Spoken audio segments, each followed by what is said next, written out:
This is Snake. Colonel, I have infiltrated the Codec. Kept you waiting, huh? I'm no hero. Never was. Never will be. Metal Gear. Iron Cog. You're a threat to every living being in this galaxy. If you won't surrender, I will destroy you. Oh my god, hotness, I want to bang you! What's up, ladies and gentlemen? Welcome to the Codec, episode 10, our 1-year anniversary with David Hayter. Welcome back to the show, sir. Thank you so much for having me. I apologize for my lateness if we're running this live. If we're not, don't bring it up. We're always live. You know how we do our shows. Joining us today is KorruptRonin. What's up, ladies and gentlemen? It's a pleasure to be here again, and I'd like to thank you, David, for joining us once again for the third time on our show, and it's always a pleasure to talk to you. Oh, the pleasure is all mine. And but aren't all Ronins essentially corrupt? Yes. In a sense, when you think about it, yeah. Corrupt with a K. Corrupt with a K. Exactly. Right. You know, He may be the most style. corrupt. Yeah, that's what makes it corrupt. Right. And Young, yeah. What's up, everybody? It's Young here with another episode of the Codec. Thank you, David Hayter, for joining us. As always, it's an honor to speak to a living legend like yourself. No, I never knew a host of a podcast could be so cute. Oh, I can't believe I'm being hit on by the famous David Hayter. Anyway, this is going to weird places. Thank you for joining us. It's always a pleasure to have you on our show. Last time you were here, I missed the Quentin Flynn, David Hayter duo extravaganza, but happy to have you back and can't wait to dive into some of these topics. I'll tell you, that was an hour and a half of David and Quentin picking on us. Basically, it was great. It was really good. But David, like I said, welcome back to the show. It's been a couple days, over a year since our first interview with you, which actually started our show. So can you tell us a little bit about what you've been up to over the last year? We've seen you got a couple games coming out. You had a movie come out. You had hinted at a bunch of stuff during that interview, which seems to have come to fruition. So what have you been up to? Yeah, so a few of these things have been announced or come out. I directed the movie Wolves with Jason Momoa and Lucas Till, and that was pretty awesome. And I'm part of a video game called Farlands, which I think comes with the release of the Oculus Rift. Very cool, full-on VR world with, and the two voices are me and Maria Bamford, who is this hilarious comedian. So that's pretty cool. I did a little game called Deponia Doomsday, which is pretty awesome. Did a couple of Ford spots, which were my first commercials in 25 years because I have two rules about acting. I don't do commercials, and B, my criteria for being in a piece is you have to ask me to do it. Unfortunately, Ford met the criteria, and so I was like, "All right, I'll go and do that." So, so that was kind of cool, and I did a few. I think I did like 5 pieces for them. So for trucks, cars? Yeah, it was the Ford EcoBoost engine. I don't know. I haven't watched it yet. I think there were Ford Focuses. Yeah, so it's essentially the Snake voice, and that's cool. But in telenovela style, like we're dubbing over a Mexican telenovela. It was pretty funny. I think I saw you tweet about that. Yeah, it's in my Twitter feed if you want to look them up. Right. And somebody copied them onto a Codec screen to get the full fan experience. So look, that one's on my Twitter as well. What else? I'm developing a big movie I can't really talk about, and a TV show I can't talk about, and then another TV show I can't talk about. But I wish I could clarify. But shrouded in secrecy, just like Solid Snake. So just the point is to everybody, because I recently did an article or an interview, or they recently came out with this sort of one hour Game Informer on Metal Gear 1. Mm-hmm. Where I sort of revealed some of my genuine feelings about being replaced and Kojima and whatnot. And so there's been this huge outpouring from fans saying, "Hey, David Hayter's unemployed, and is there something we can do about that?" I am not unemployed. I am never unemployed. I have more awesome jobs than I know what to do with. So I appreciate Yeah, the right. support. But Yeah, we please were don't- talking about that right before you came on, and I was like, you know, I saw that coming. I think during our Quentin Flynn and your interview, we asked you a little bit about that, and you were like, I was like, if you could say something to Konami or Kojima, what would it be? And you were like, go fuck themselves. Well, yeah, I I said that as a joke. I know. Yeah, we I know, but we could tell, you know, there was always that kind of. But we're in the same, you know, boat as you, man. We really enjoyed all of those performances. But that's it for my first question. We're gonna toss it over to Yong. Yeah, so I want to talk about this little game called Bloodstained, which started out as a Kickstarter, and it gained a hell lot of support. I mean, just millions of dollars. And rapidly. yeah, Igarashi is a part of it, and he's sort of the Castlevania guy. And a lot of people think of Bloodstained as basically what Iron Cog would be to Metal Gear. You know, it's basically Castlevania with a different name, but obviously has its own different elements and mechanics that we don't quite know about yet. But you are a voice actor for this game, and I would like to ask you about the character. I believe you're playing is called Jeeble, something along those lines. And do you know about this? Yeah. I was sort of hoping that you would know the name of the character. I don't know how to pronounce it. I said I would be very excited to be a part of the game, and I participated as a Kickstarter incentive, and it did come together very, very rapidly, which was very cool. But to be honest, I haven't heard anything since.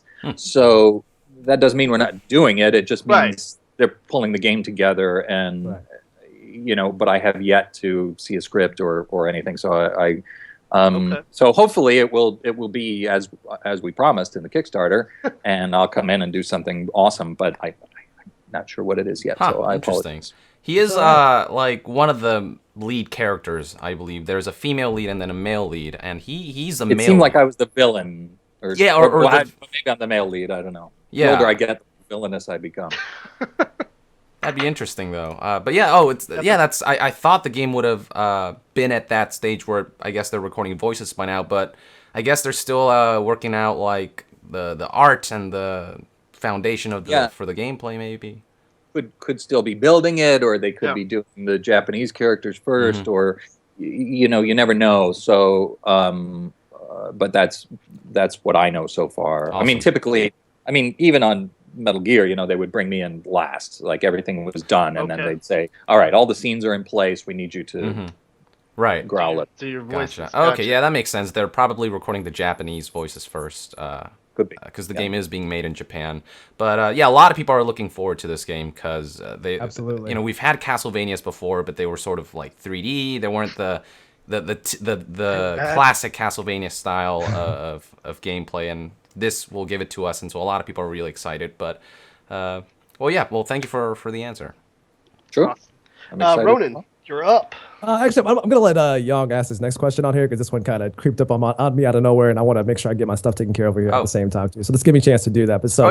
Go ahead. Sure thing. Go ahead. Next question, I want to talk about The Flash. I love the show, and I was surprised to find that you are actually King Shark. You're the voice of King Shark. And That's right. Who wants you dead? He appeared in the previous season. He appeared earlier in the show, and nobody really knew who voiced King Shark. I think he went uncredited, but then that's right. Yeah. Yeah, in the latest appearance of the King Shark, everyone found out that it was actually you. So I guess my question to you is, how was that experience like? What was the process? How did you get involved with the Flash, etc.? Well,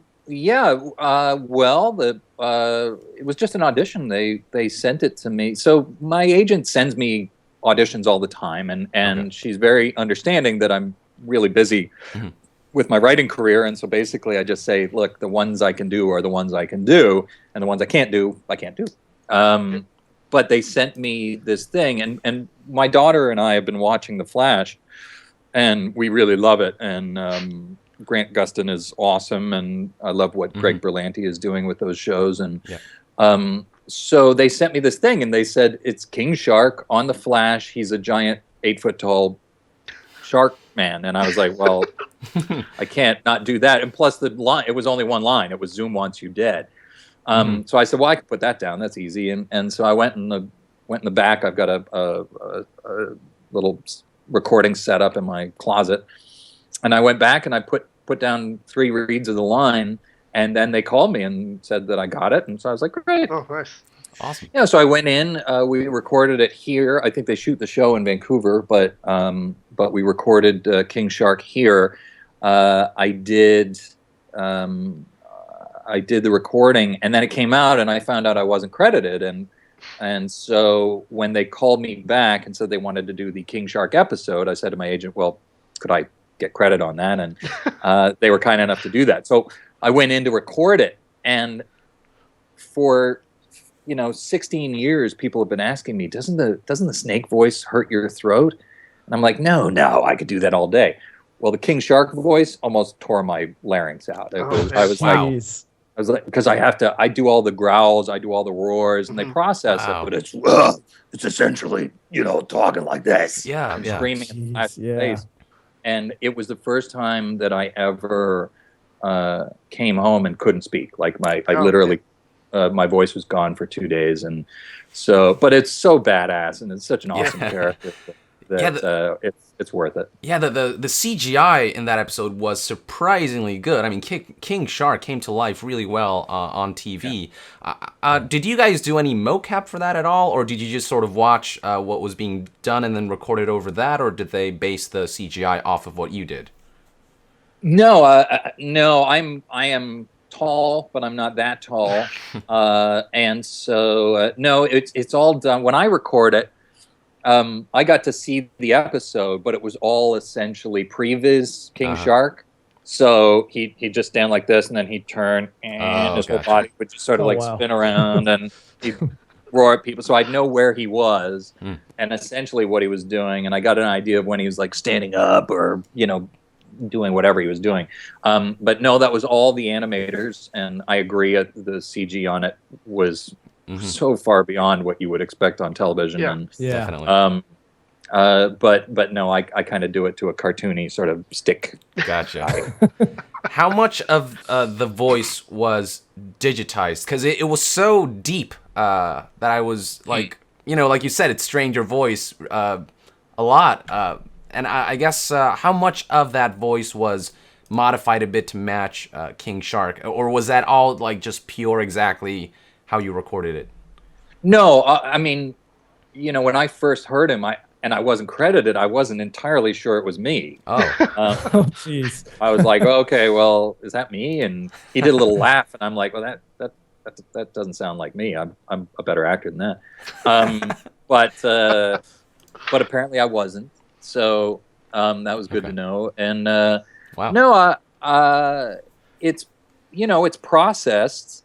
I mean, the voice when I do it, it's you're fast, Flash, but not as fast as I am in water. So it's like that. So there's a lot of echo they put on it. There's a lot of sort of deep reverb they put on it. Yeah.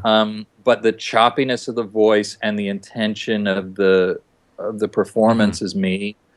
They also had me do it a little New York. I don't know why, because he's from Hawaii, but it makes him sound a little dumber, like Zoom wants you dead. Oh, that sort of. So that's how it comes together. But then they do things to it in the computer to make it sound really badass that I can't do.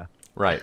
And final question for that segment: can we expect more of King Shark in the future? Because they did leave it kind of open ended. He didn't die or anything. He was captured. I got electrocuted, and I have to say, on a personal level, I was really disappointed I didn't get to kill the Flash. I really wanted to at least take a chunk out of him, and I'm hoping for another shot. So I don't know. I mean, they don't tell me that he's coming back or not. But he's King Shark, and there's Gorilla Grodd, and there's some big... we're some of the heavy hitters. They keep showing me in the opening credits. So I would imagine that, when things really get hairy, he might come back. Sounds awesome. Cool. Hopefully he will. Let's hope. Yeah. I Yeah, I definitely would like to see that. Ronan, you ready? Yep, I'm ready to go. All right, no pressure. All right, so as you mentioned earlier, David, you talked about how you were one of the voices in Farlands, which is the new Oculus Rift game that came out this week. So my question is, can you tell us a little bit more about what that game is about and what your role in it is? Yeah, the game is out. I believe it launched this week with the Rift that happened earlier this week as well. Okay, yeah, because I never know what I can talk about, what I can't. That's okay. Well, Farlands is essentially. So I went in to record it, and they brought in an Oculus Rift, and they put it on me, and it was cool. essentially a Paul McCartney concert. It wasn't essentially. It I was heard Paul about McCartney. that. Yeah. So I'm standing on the stage, and Paul McCartney is like right here, playing the piano next to me.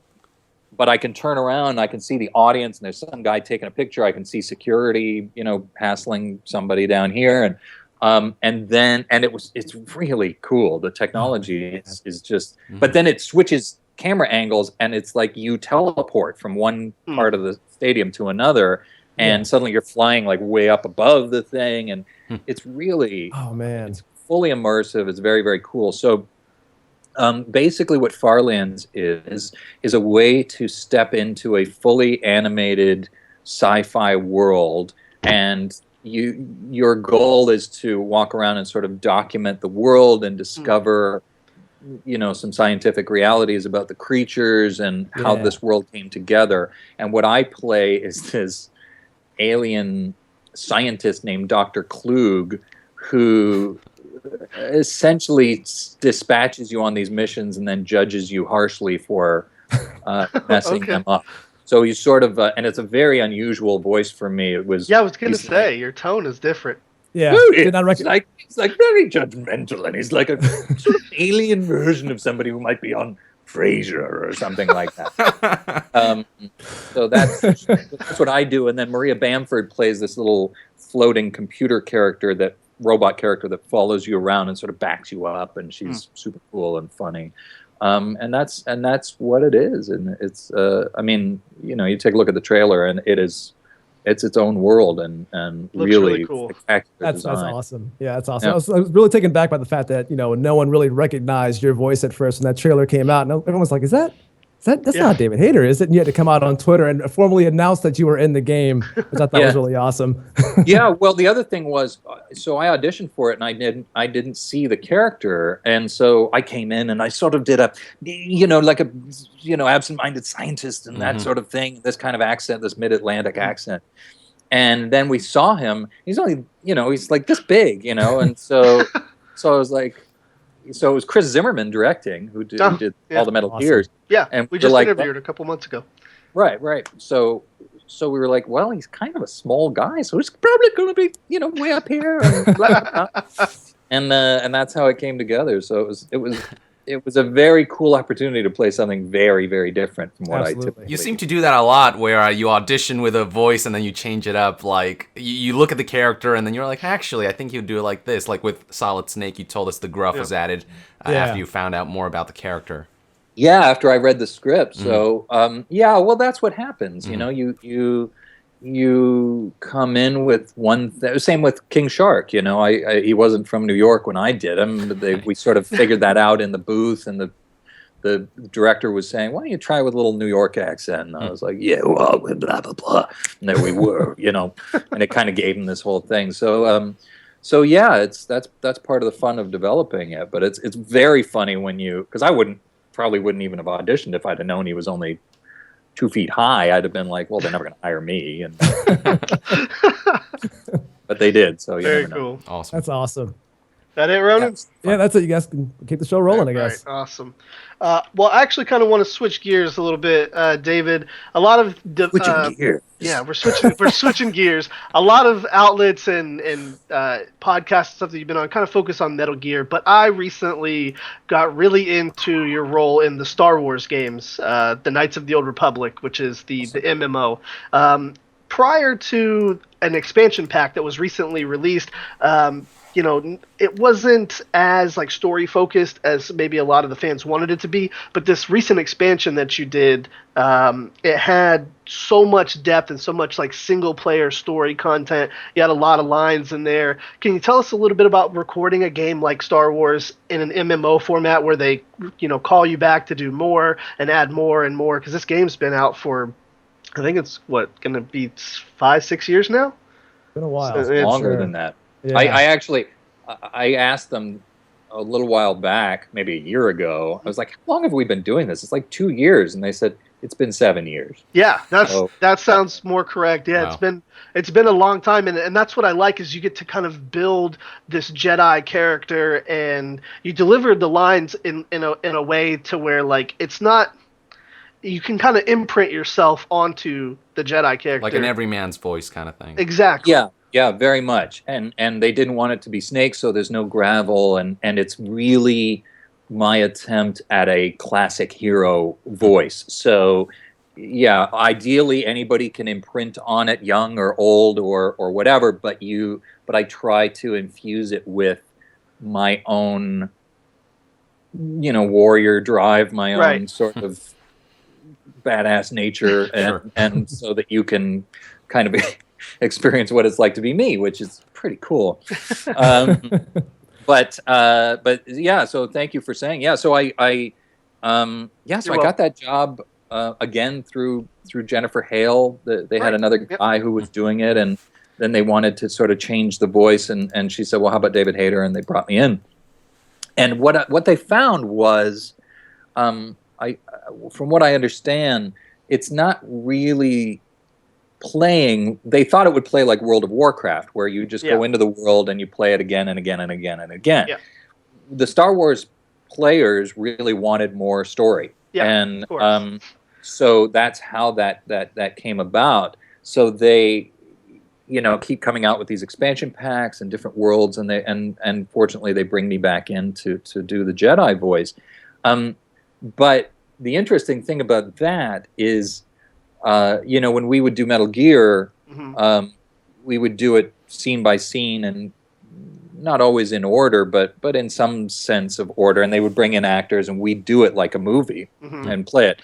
Here, it's BioWare, so you get this, the mechanics of having to choose your response, light side, neutral, or dark side responses. Right.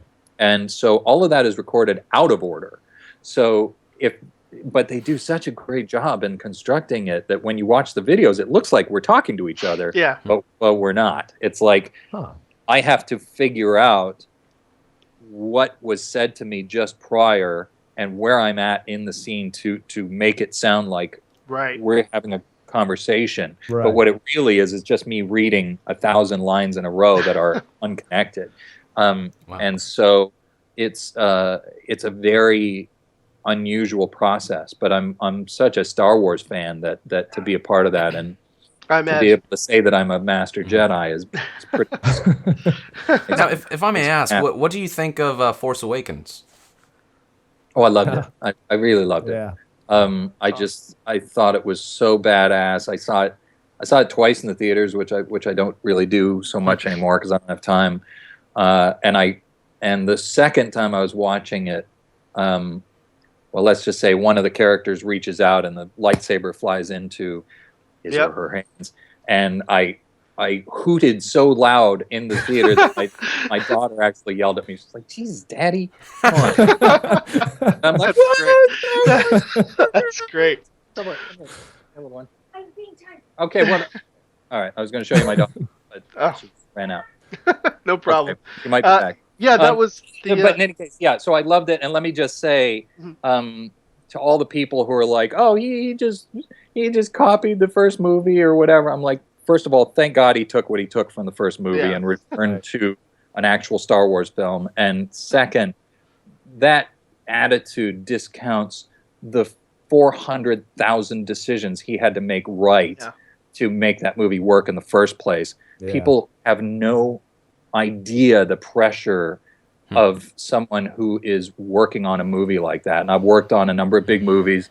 I've worked on a number of big sequels. Yep. but the pressure there is so intense from all directions that I think it's a real tribute to JJ, his dedication to the fans and his dedication to making something new and fresh that he deserves a lot of credit for that. Yeah, absolutely. Yeah, I enjoyed it. I thought it was great. Yeah, he played it really safe, but I think maybe that might have been the right decision when you have to reintroduce such a big franchise and bring it back in movie form. Well, and I mean, safe. I don't know that he played it that safe. I think what he did was he kept it simple and didn't throw in everything, which the prequels kind of did. Yeah. So in a way, it's a risk to say we're just going to go back to a simple hero who re-enters this world and reintroduces us, and the things he did with the classic characters I thought were right on and good choices. And so it feels like sort of a safe, simple film, but at the same time, it's not. It's got to reopen that entire universe for the world. I feel like Kylo Ren in particular is a very different villain from Darth Vader, and leaves a lot of potential for really interesting developments that you can. Oh, hello. Hi. Sorry, I don't think anybody's ever seen her on the internet, but this is Baby Snake. Baby Snake. Come in, just say hello, and it's her. Hi. Hello. What's that? You don't like being on camera? Happy birthday to it's your birthday, right? Happy birthday. Yeah. Lean in and say thank you, and then you can be done. Thank you. No, lean in. Can you close my door, please? Baby Snake. There you go. So that's the introduction. Exclusive. Yeah, well, I think like you were saying, as far as having to get things right in the Star Wars universe, I think that also falls on your shoulders as being the male Jedi in the Star Wars games. You really had to kind of nail that character, and you did. And that was kind of the point of my question, is I was wondering how different it is to record for a big game like that's ever evolving and has all these different choices, as opposed to something narrative driven like Metal Gear Solid, where the lines are strictly he's going to say this and then they're going to respond with that. I'm sorry, what's the question? How is that different? Or yeah, how was it different recording for a big game like that as opposed to a narrative-driven game like Metal Gear? It's all acting, and fortunately the Star Wars producers are very, very good, and they know what they want, so they're able to sort of guide you. Or I'm able to say what's happening here and why. Do you get to see a spaceship? Is this a thing? No, I don't get to see anything. Okay. And I never know if the person I'm hitting on is a boy or a girl. His sexuality is fairly fluid. Right. So that's kind of interesting, and not that it changes my reads much, but the very cool thing about it is it's kind of like creating three different versions of the same character, because you've got your light side guy, you've got your neutral guy, and then your dark side responses, and those are my favorite because those are more. It's got more of a Han Solo sort of you know, you can go to hell, sort of attitude, and although without the growl. And then so yeah, from that perspective, it's kind of like, depending on the style of the response, it's a different path that character's taking. Okay. So that's really fun. Well, thanks for that. Young, you're up. Yeah. For this next question, you mentioned in your interview with Game Informer that once Kojima had considered casting Kurt Russell for Naked Snake, which I think surprised a lot of people. Nobody knew about that until you said that. So can you tell us a bit about how you found out about this? If did Kurt ever come in? Or did you? No. Okay. No, I was just told by somebody on the inside that occurred, and I probably shouldn't even have mentioned that I knew it. I think the only people that knew were that person, Kojima, Kurt Russell, and myself. So I may have been speaking out of school, but I thought people would find it interesting from a Metal Gear history perspective. Yeah, absolutely. Yeah, that is very. But I interesting. can't really talk about it. Yeah. Does that mean you're going to finally tell us who Suzetta Mignette is? I can't. I wish I could, because she's so great, and When does the NDA on that expire? Never. That's been an so NDA. That's an NDA that may never expire. So that's Never? not. Never. Oh man, that's so terrible. You know, She has so I know many the people fans. behind it, and they don't seem like the type of people that would ever let that go. But Yeah. We heard from Chris that it's actually not a real NDA. It's just like a professional thing that the people who know who she is are doing for her, which is cool of you guys. yeah, I mean, yeah. Well, I'm not bound by it. You know, I can say whatever I want, but out of loyalty to Exactly. her, Yeah. I can't. I can't reveal that. I mean, she'd have to do it, and I don't see that happening. I mean, I know she's proud of the role, and she, she's amazing in it, but she's got other interests that need to be balanced out. So, Right. Understandable. Can I ask if you at least like so terrible at keeping secrets too. It's Meryl Streep. She has so many fans. Meryl Streep? a lot of people just love that character. We're hoping that someday, we have a feeling who it is, and we hope someday, whenever this particular, if it is like a work relationship that's kind of keeping her, from putting her name out there. Hopefully, when she retires, we can talk. Do you at least meet this person once in a while? Maybe you could relay like how much Metal Gear fans like love her role. Pass you really want to just thank her.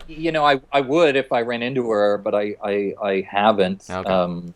I don't think I've run into her since then. Wow. Gotcha. All right, sorry to interrupt such you. an Was there enigma. any other parts to your question? That was all I had to ask. Go ahead, Ronin. Ronin, you're up, bud. All right, so we talked a little bit about your role in Far Lands and VR and stuff like that, but I was kind of curious about what your thoughts are about virtual reality technology as a whole, and perhaps the potential of it for the future in video games or movies or whatever that is. So what are your thoughts on that, David? Well, I don't know. I mean, I think there is great potential for it, and like I say, the experience of stepping into a VR world is pretty amazing. I, for one, don't know how you move through the world if you have little gloves that claw you along, or I mean, I usually it's a controller. It's a controller that you hold in your hand. And usually. Oh, okay. Most of the time, yeah. They do have some things where you can actually you strap your waist in and you can walk on like a treadmill type thing. Oh, cool. But that's for I've heard there were full bodysuits going around out there. People who want to get the real immersive experience. I don't know. There's a lot of that going around. But then how do you keep yourself from running into a wall or something? Right.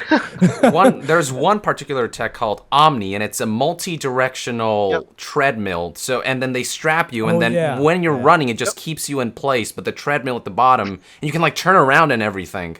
And so that's awesome. And it's expensive, probably. No doubt. But to create a full holodeck experience, which is essentially what this is, I think it's awesome. And anything that advances the technology of gaming or storytelling, I think is worthwhile.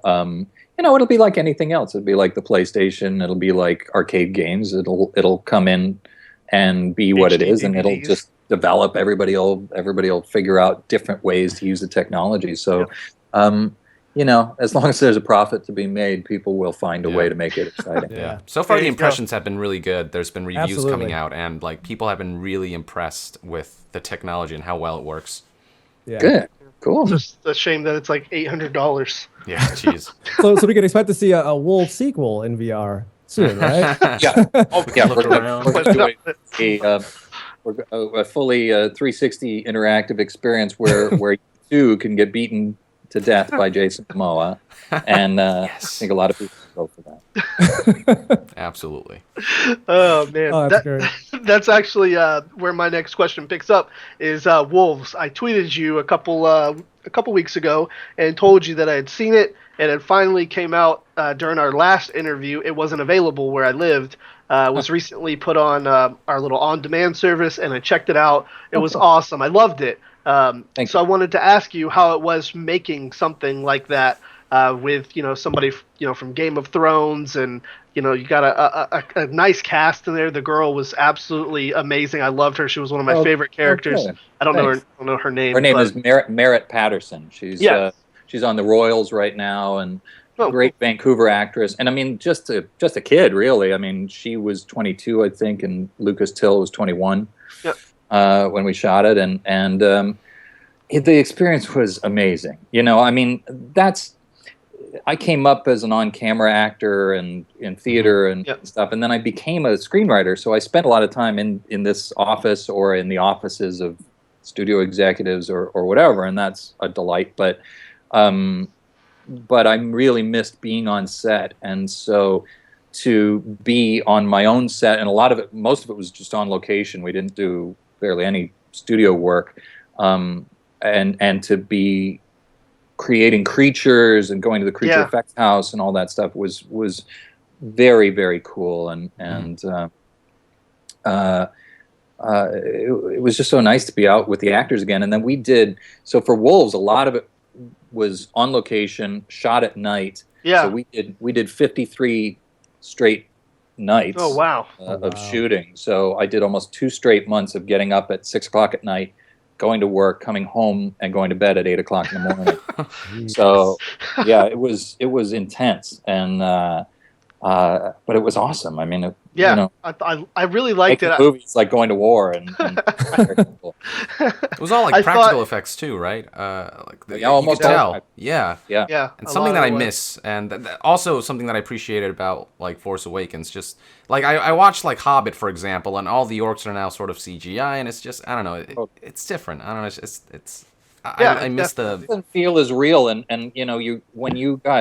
when you got Momoa and he's in the wolf suit, it's awesome. like 6'7" at that point, and I mean, you stand next to him, he's just enormous, and you feel that, and all of the hair was actual animal hair that was punched in hair by hair on each mask, on all the bodysuits, on all that stuff. I mean, it's the real deal, and so I think that's why I kind of liked it more than I thought I was. When you first told us about it, you were like, well, it's a werewolf movie, and you were kind of comparing it to some of the movies that were popular around that time, and I was like, I don't know how this was going to be, but it had like the perfect amount of like violence, sexiness, and comedy, like all kind of meshed in together, and I was like, this was great. As soon as I got done watching it, I went over and got my family. I was like, hey, you guys got to watch Wolves. It was awesome. So that's awesome. Well, thank you. Yeah, I mean, it was meant. And sorry, I'm going to grab something to eat because I'm starving. No problem. It was sort of a situation where we. I got an old slice of pizza. Dinner with David Hayter. I kind of wanted to make a throwback to Near Dark or Lost Boys or those films that I loved when I was a kid, and to really or American Werewolf in London, where I think the practical effects in that still hold up and feel realer because they're practical, and so that's what we want to go back to. Well, that's awesome, and we hope you have some more movies like that in store for us here in the future. So do I. Young, you're up.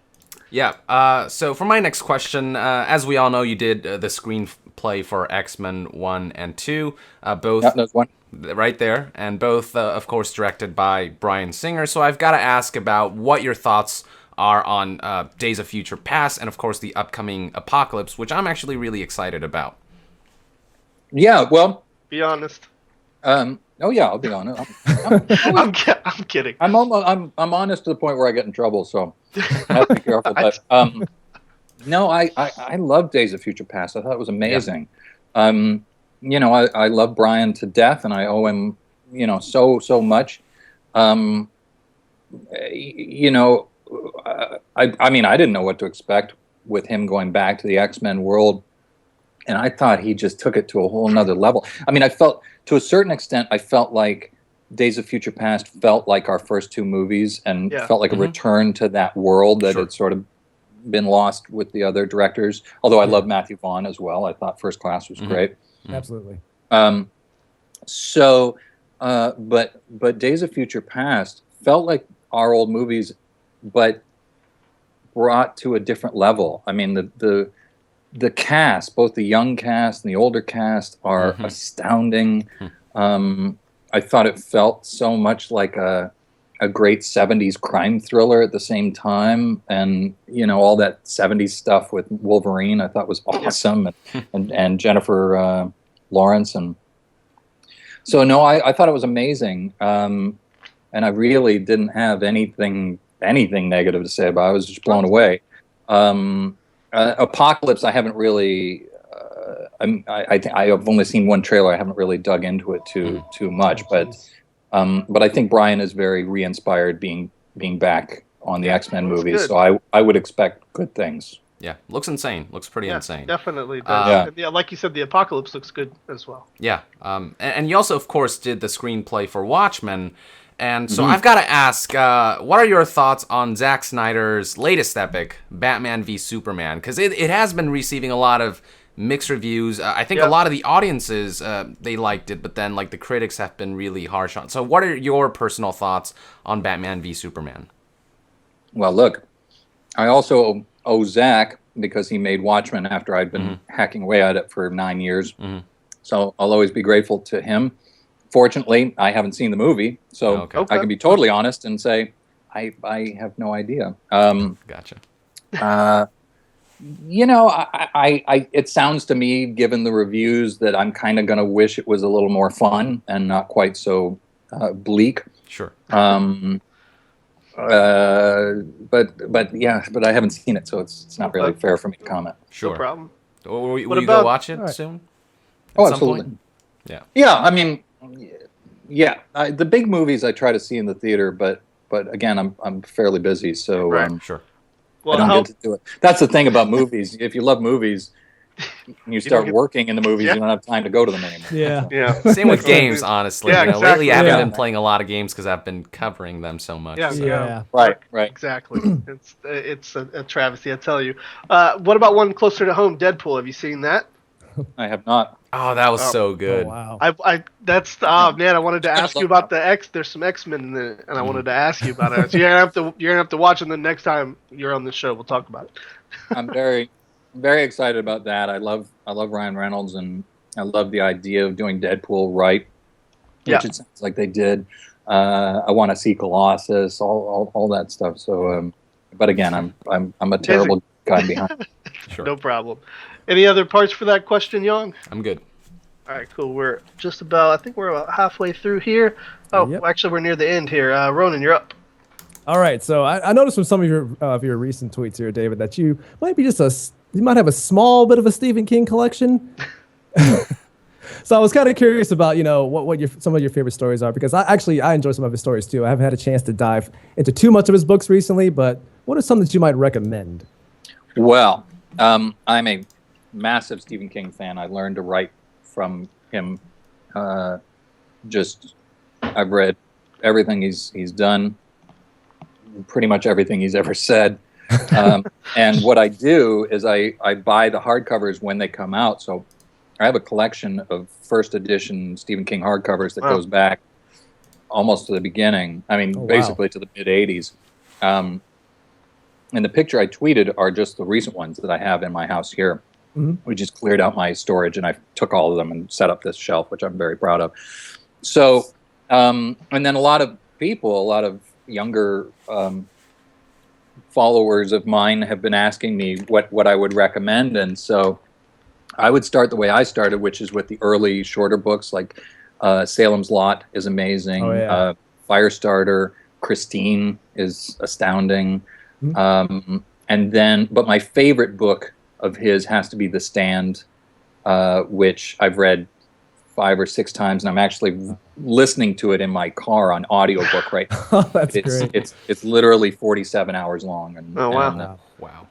But the writing is just, I don't even know how he does it. It just seems like he's just plugged into some larger force that just writes through him, and it's very, very creepy and awesome. But he's got this book Revival that just came out, and it's something he wrote in 8 months, and it's a guy's whole 50-year life all wrapped up in this one book, and it's so real, and I don't know how he does it. It's 8 months, really. 8 months. That's awesome. 8 months. 8 months. Well, at the end of each book now, it just says, started here, ended here.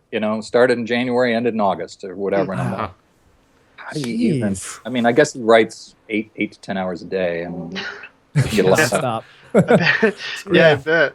I mean, because I've recently started to try to get into myself, and of course, I kind of have a history of reading some of the books and seeing some of the movies, like It, for example, which I get a lot of people that talks about people that talk about how it's all right and stuff like that. People are scared of the clown Pennywise, obviously, and it's funny because for me, I saw that as a kid, and you would think horror films maybe not the kind of thing you want to watch as a kid, but I watched that. Clown didn't scare me not one bit.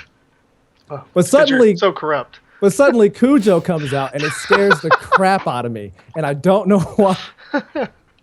Yeah, well, I mean, look, you go through the books, you'll find something that scares you because he'll hit everything. And the thing, did you read it or yes, just the movie? If you read it, it's every monster you ever imagined, and like there's all these different sequences. There's a werewolf attack. There's a vampire with razor blades for teeth that are just jammed into his gums, and there's the guard that comes to that guy the guard suddenly has a head that's a Doberman Pinscher, and or the mummy from the Boris Karloff movie. Like each sequence, or the drowned children, there's all story after story after story that make up this creature, and it's everything that ever scared you in your entire life. So that's pretty amazing. The other book I want to recommend is Night Shift, which was the book of short stories, and it was the first thing I ever picked up, and there are some stories in there that are just astounding. So I highly recommend it. Oh, that's great. Thank you very much for that. Wow, that's awesome, man. Makes me kind of want to check those out on.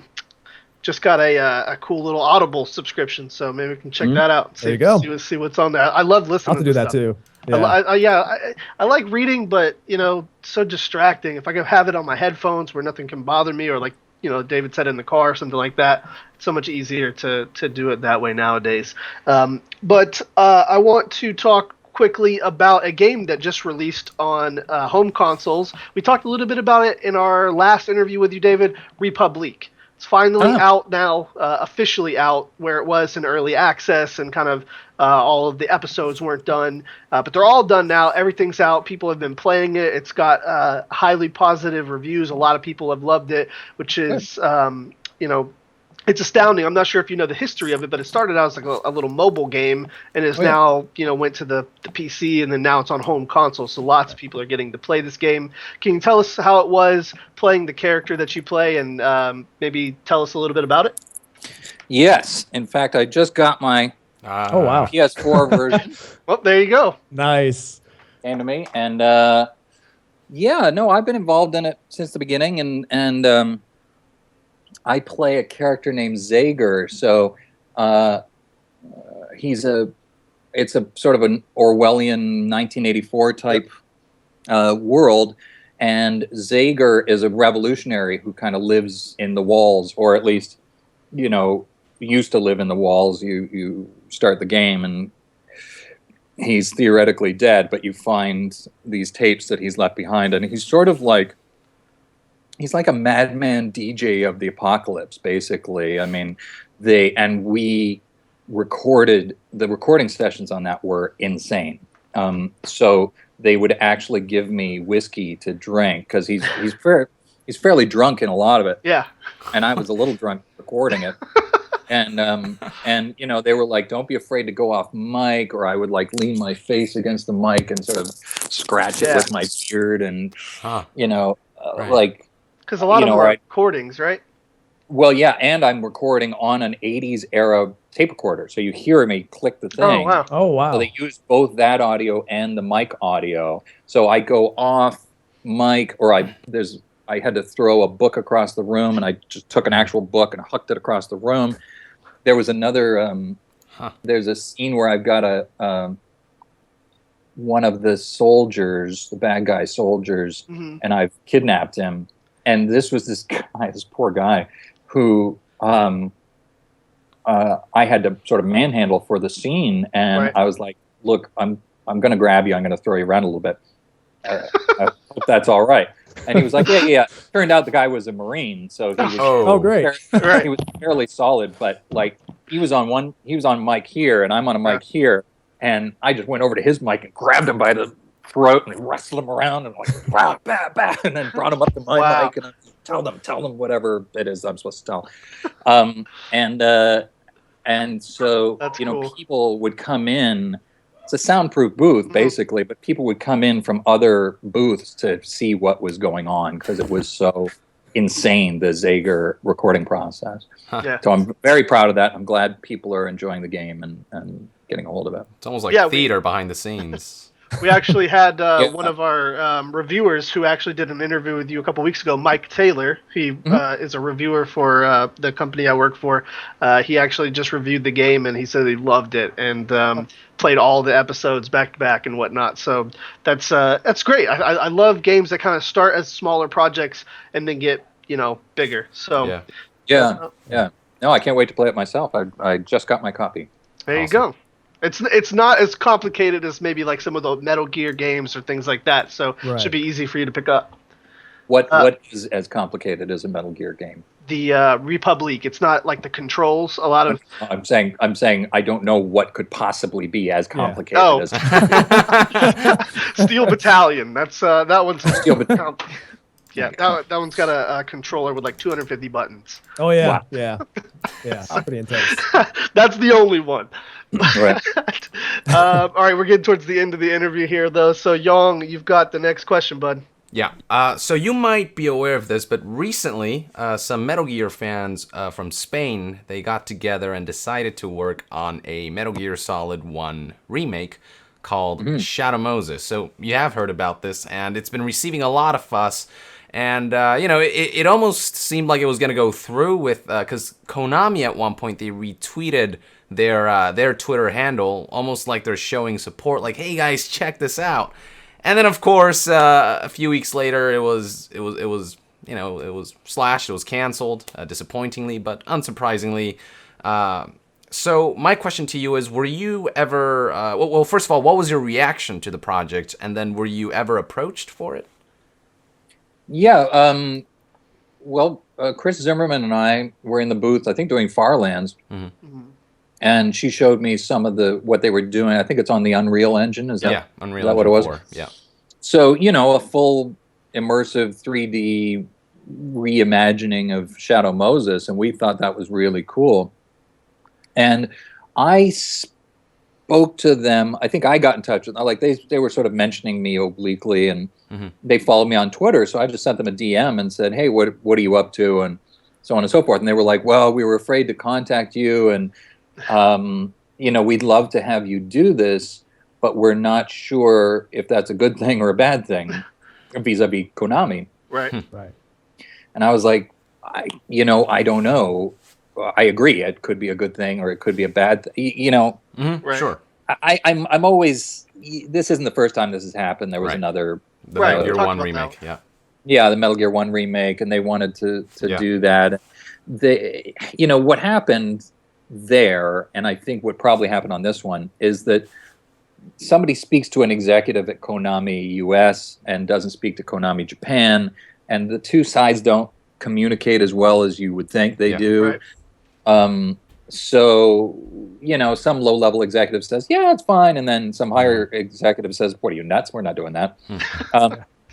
So I kind of told them, I said, look, anytime it's Snake, I'd be, especially if it's a beautiful reinterpretation like that, I'd be happy to do it. But I was kind of like, if I do it, or if I say I'm doing it, it'll be like the Eye of Sauron. That's a perfect analogy. Yeah. You know, they'll suddenly, the Konami will look, the world will look, Kojima will look, everybody will be focused on it, and it might cause more trouble than it's worth. So we both sides sort of agreed. They have a guy who does a David Hayter impression, and so he was going to do it. And I said, I think that might be better, so this doesn't feel so much like a sanctioned fan remake. But then, of course, you know, they got shot down anyways, which is a shame. So nice group of people, and their work was amazing, and they're up to other things. And I actually spoke to them not too long ago, and so, you know, there might be other things we can do together. But you know, it's the whole Metal Gear thing is fraught with politics and business. So. Unfortunately, Yeah. It's just what it is. People here trying to enjoy things? No. Yeah. Well, yeah, thank you for the insight. I was definitely looking forward to it, and I did some coverage on it, and maybe to its detriment, maybe I shouldn't have brought any attention to it. I don't know. Who knows? No. I mean, they're gonna try to put it out at some point, and they're always going to draw that attention regardless. I just, I felt if I did it, it would create. They'd be hit by lightning. Right. That would, Right. Yeah. Gotcha. IPs and stuff are always tough, especially when you have a game and you don't know if it's going to be a paid product or a free thing, or that I'm sure that weighs into the company's decisions. But Ronin. Well, and the other thing is fans get so inspired and they just want to go back to that world so much that it sort of overshadows the realities of things. And as a screenwriter, I get sent people are like, here's I wrote an X-Men script, or I wrote a Captain America script, or whatever, and I'm like, well, great, but nobody's going to do anything but kill this. Like you don't own it, so you can't just say, hey, make my Falcon fan script and it's going to become something. It's not. Exactly. Yeah, it's always tough. There has been some exceptions over the years, but it seems like Metal Gear never gets that exception. Yeah. There's been a few Star Trek things and whatnot, but again, Paramount is always watching you. They're always keeping an eye on if you're crossing. It's a valued IP that they have to protect, and that's that's understandable. It's understandable. Yeah. All right, Ronin, you're up, buddy. Actually, this is to add on to Jan's question. In fact, I'm curious about just how often you get asked about jumping on fan projects like this, besides the ones that have come to the surface outside of the Metal Gear remake, for example, and of course the Shadow Moses remake. So just how often does this happen where these projects kind of come to light and perhaps they contact you to reprise your role as Snake? Well, I think it's happened to me 3 times. So the first group, and then the Shadow Moses people, they didn't ask, but we discussed it. Right. And then this other thing that I just did where I tweeted out that I was doing a Snake script. It was actually this little thing, and they got permission from Konami, so you'll actually see that fairly soon. But it's nothing. That was Campbell, fun right? or interesting. Yeah, it's me and Campbell. Yeah. Oh, okay. That's what you were teasing about. That explains it. Okay, a lot. We were trying to get Paul here today. We were going to do an interview with you and Paul together, but he's really busy today. Couldn't make it. Yeah, he was just in New Zealand, I think, wasn't he, or something? Yeah. Wow. He's a busy guy. Yeah, he travels the world and screams out, "Snake!" Yes, he does, and it's awesome. So There we go. That's good. Thank you. All right, my last question for you, David. You do a lot of different things, like you were telling us earlier. You're a screenwriter, you've directed, you've been in games. Have you ever thought about doing your own video game? Yes. I have. I have discussed it. There's been a few things that they come to me as a writer to see if I wanted to write a video game, but they weren't able to pay enough to make it worth I see. the time. I was supposed to write the Spider-Man 3 movie adaptation video game, but the money was a fraction of what I would make. They don't have money for those games. Yeah. Apparently they didn't. But I have talked to some producers about possibly creating my own game and coming in, creating a world. I'm also you would be good at that. Yeah, well, I mean, I've got like you say, I've got a foot in both worlds, and so I'm talking to some people about adapting a title for television. Or actually, I just had a meeting on a movie series that they were saying, oh, this could be a game series or whatever. So something that I'm creating that is its own world. We are now discussing the possibility of me coming in and helping to create the video game versions of those, but those discussions are not far enough along to say anything. But you do have interest in doing something like that?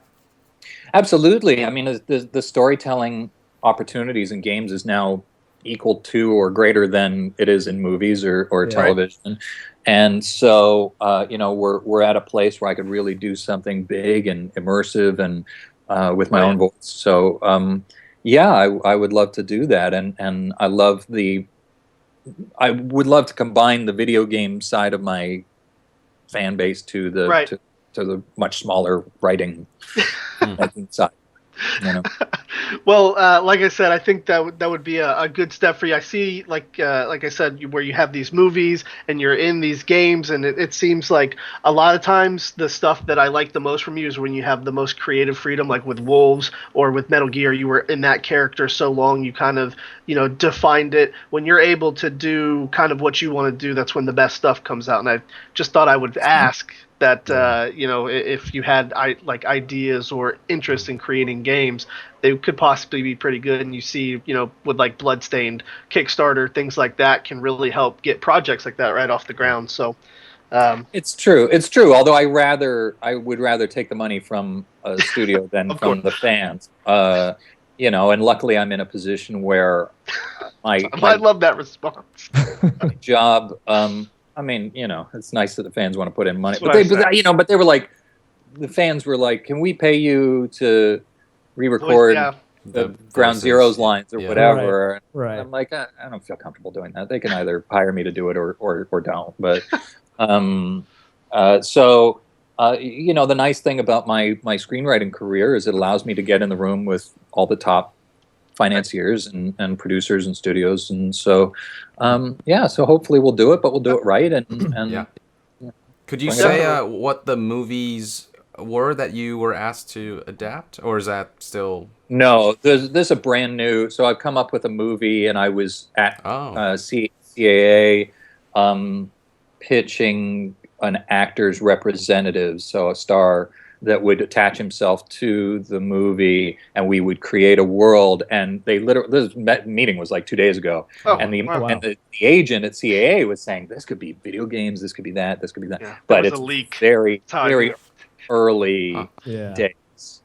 So no, I can't say what it is yet. And this is like a David Hayter creation. Very cool. Awesome. Oh, that's awesome. I'm partnered with another writer. So it will be a creation between me and him. Okay. Co-creation. Gotcha.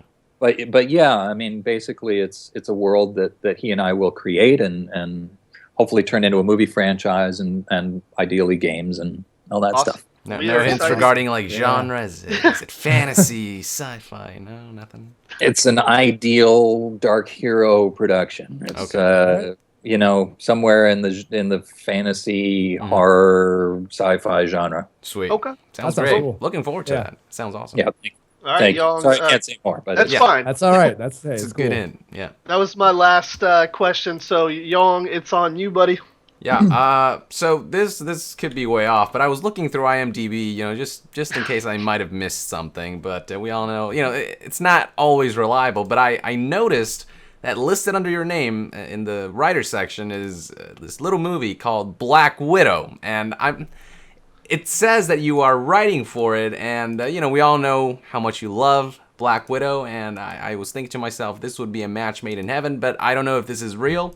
So I've got to ask, is this alleged Black Widow movie happening? Are you a part of it? Is it true or false? Can you say anything? Yeah. No. That was a movie I wrote 10 years ago. So Marvel and I were putting together an independent Black Widow movie. I think we were at Lionsgate. And it was before Marvel Studios and all of that. And we, and I was attached to write and direct it. And so it was, a little standalone Marvel movie, probably in the $30 million range. And so I was working on it, and everybody was very excited. But there were questions at the time as to whether or not a female action hero could carry a movie, which I thought was silly then. I think is silly now. Yeah. And while we were in prep on it, the movies Aeon Flux and Blood Rain and Ultraviolet all came out at the exact same time. Yeah. And all of them failed. and then the movie was dead. So so there is a fully developed David Hayter Black Widow script out there. Okay. I have not. I mean, I exchanged emails with Kevin Feige a few months ago, but there is no talk of my version coming back together. I don't even know what their plans are for an individual Black Widow movie, really. Right. Yeah. If it comes out, I would be one of the writers. I would be the first writer, so I'd be in contention for credit, possibly, even if I didn't do anything else. But you know, if we could develop it further and sort of bring my version to light, that would be great. But I know. But what happened was, I started working on Iron Man, and then Kevin told me, you know, basically what we're going to do is we're going to create our own studio. So we're going to focus for the next decade on the big titles. Try to establish Marvel Studios. And if that works, we'll go back to the standalone smaller movies. Right. So that's why they stopped doing movies like The Punisher or Blade or whatever. Right. So that's the story of the Black Widow thing. You know, maybe it'll come back. Maybe it'll come back in another version from mine, or what. I don't know. Yeah, I mean, I feel like Black Widow's been developed enough at this point through the other movies that you can kind of make a movie about her and it'll be really successful. Because I think she's one of the more enigmatic characters in the Marvel universe of movies. We just don't. And it's essentially at its heart what I had done was a spy movie. Yeah.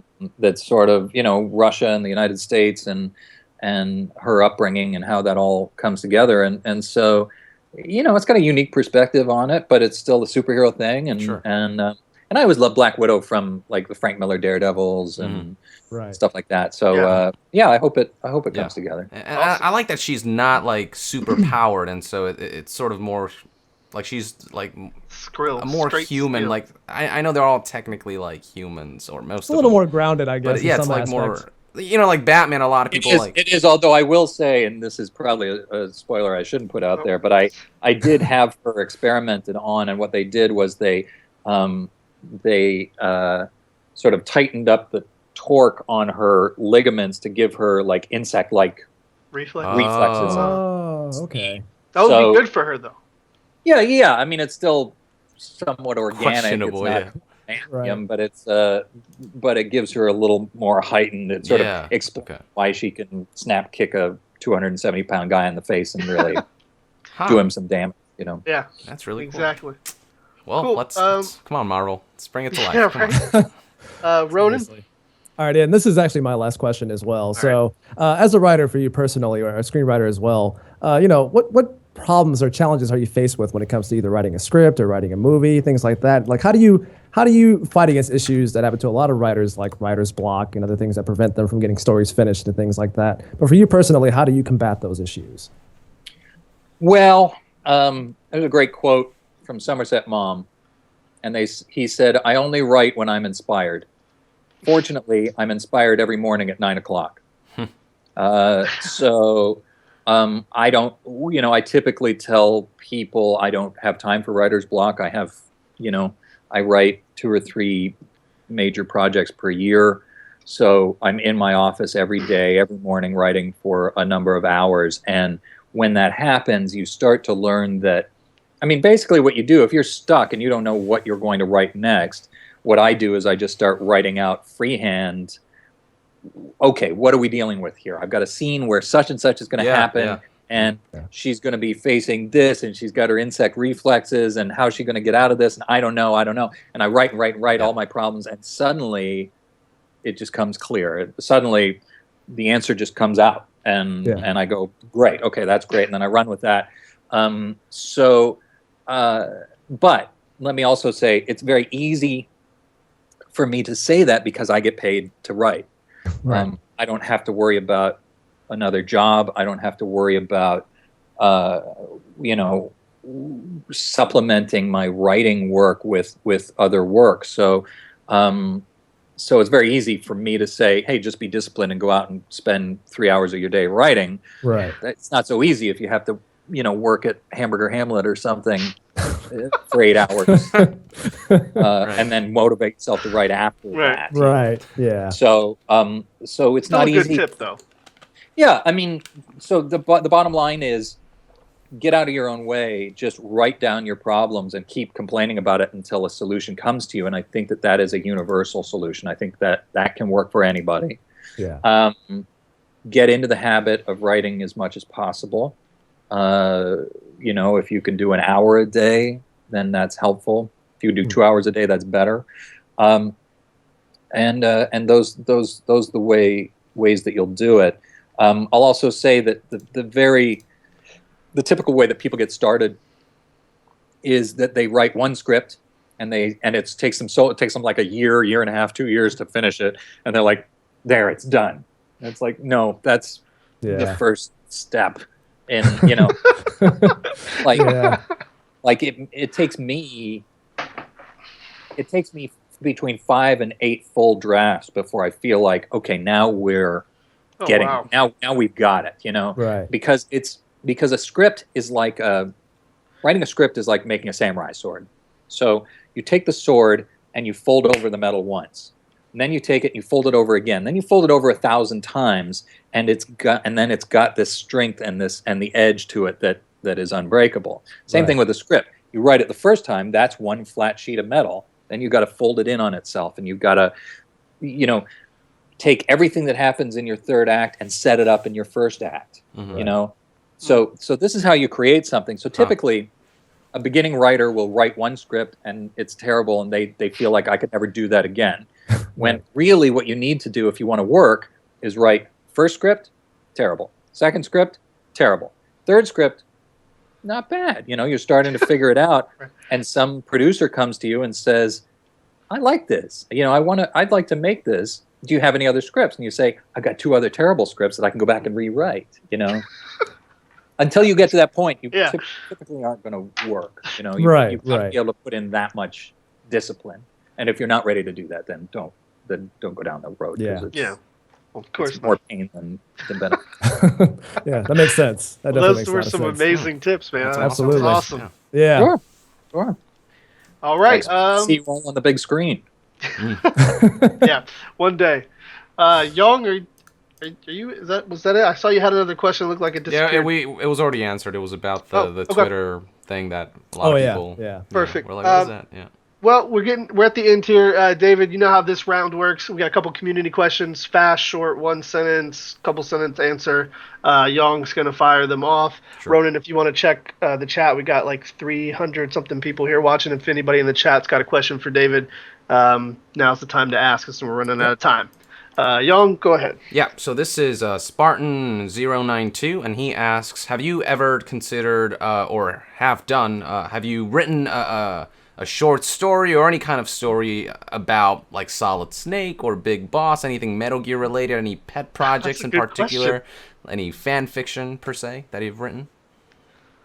I have not written any fan fiction, but I actually just cleared out my storage space and found, I think, 10 short stories that I wrote in my early 20s, which were kind of sci-fi horror things. I mean, really, it's my attempt to copy Stephen King, because I was early in my writing development. But no, I never wrote any Metal Gear short stories. Kojima and I have very different writing styles, and so I'm not entirely sure how I would enter that world. Although I did come up with a fairly detailed pitch for the Metal Gear movie, which unfortunately did not come together with Sony. But so I did do that, but that was more of an adaptation, a screenplay adaptation of what was already there. Gotcha.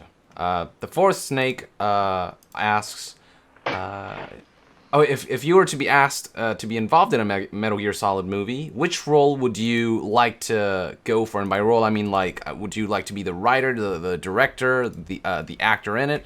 What would be your preference? Well, look, if it was a dream world and I controlled everything with my mind, I would certainly play the lead role. But that would be a dream world, and I would probably be in a coma if that opportunity arose. So Not to in be your coma. well, because it'd be a big expensive Yeah. movie, so you're going to want a Hugh Jackman or somebody, who's like a major movie star to anchor it. So, but I would really love to be a writer, possibly producer on it, because I know the world so well, Yeah. Mhm. and because I have a lot of experience translating fan-driven material for the studios. I think I have a good sense of what needs to be protected, what needs to be celebrated, what Right. needs to be simplified, pared back, without losing that essential flavor of the world. So ideally, I would love to do on the Metal Gear movies the same as I did on the X-Men movies, which is basically keep them true, and Watchmen, keep them true to the original material and make them Okay. work for the big screen. I got Awesome. a caveat question on that. Would it be a Solid Snake movie or a Big Boss movie? Ooh. Well, I mean, that's not up to me at the moment. If you when I pitched if it your was a choice. Solid Snake movie. Okay. I'm Like- saying if you had your choice Yeah, of making it, would it be Big Boss's story or would it be Solid Snake's?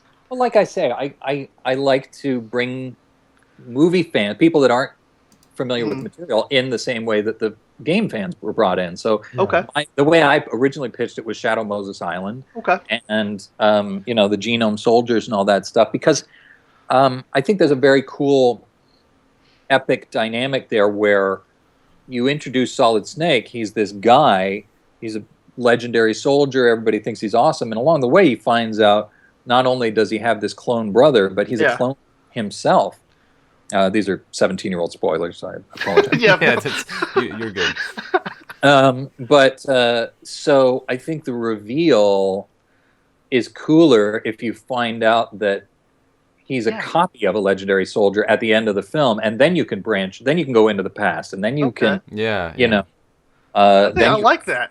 Who Big Boss is, and I think the way Kojima set it up was pretty brilliant. Yeah, I thought that's what made it compelling. Like when people found out, oh, Metal Gear Solid 3, you play as Big Boss. You play as the guy from whom Solid Snake was cloned from, and that already is like a really great pitch. So I can kind of see what you mean there.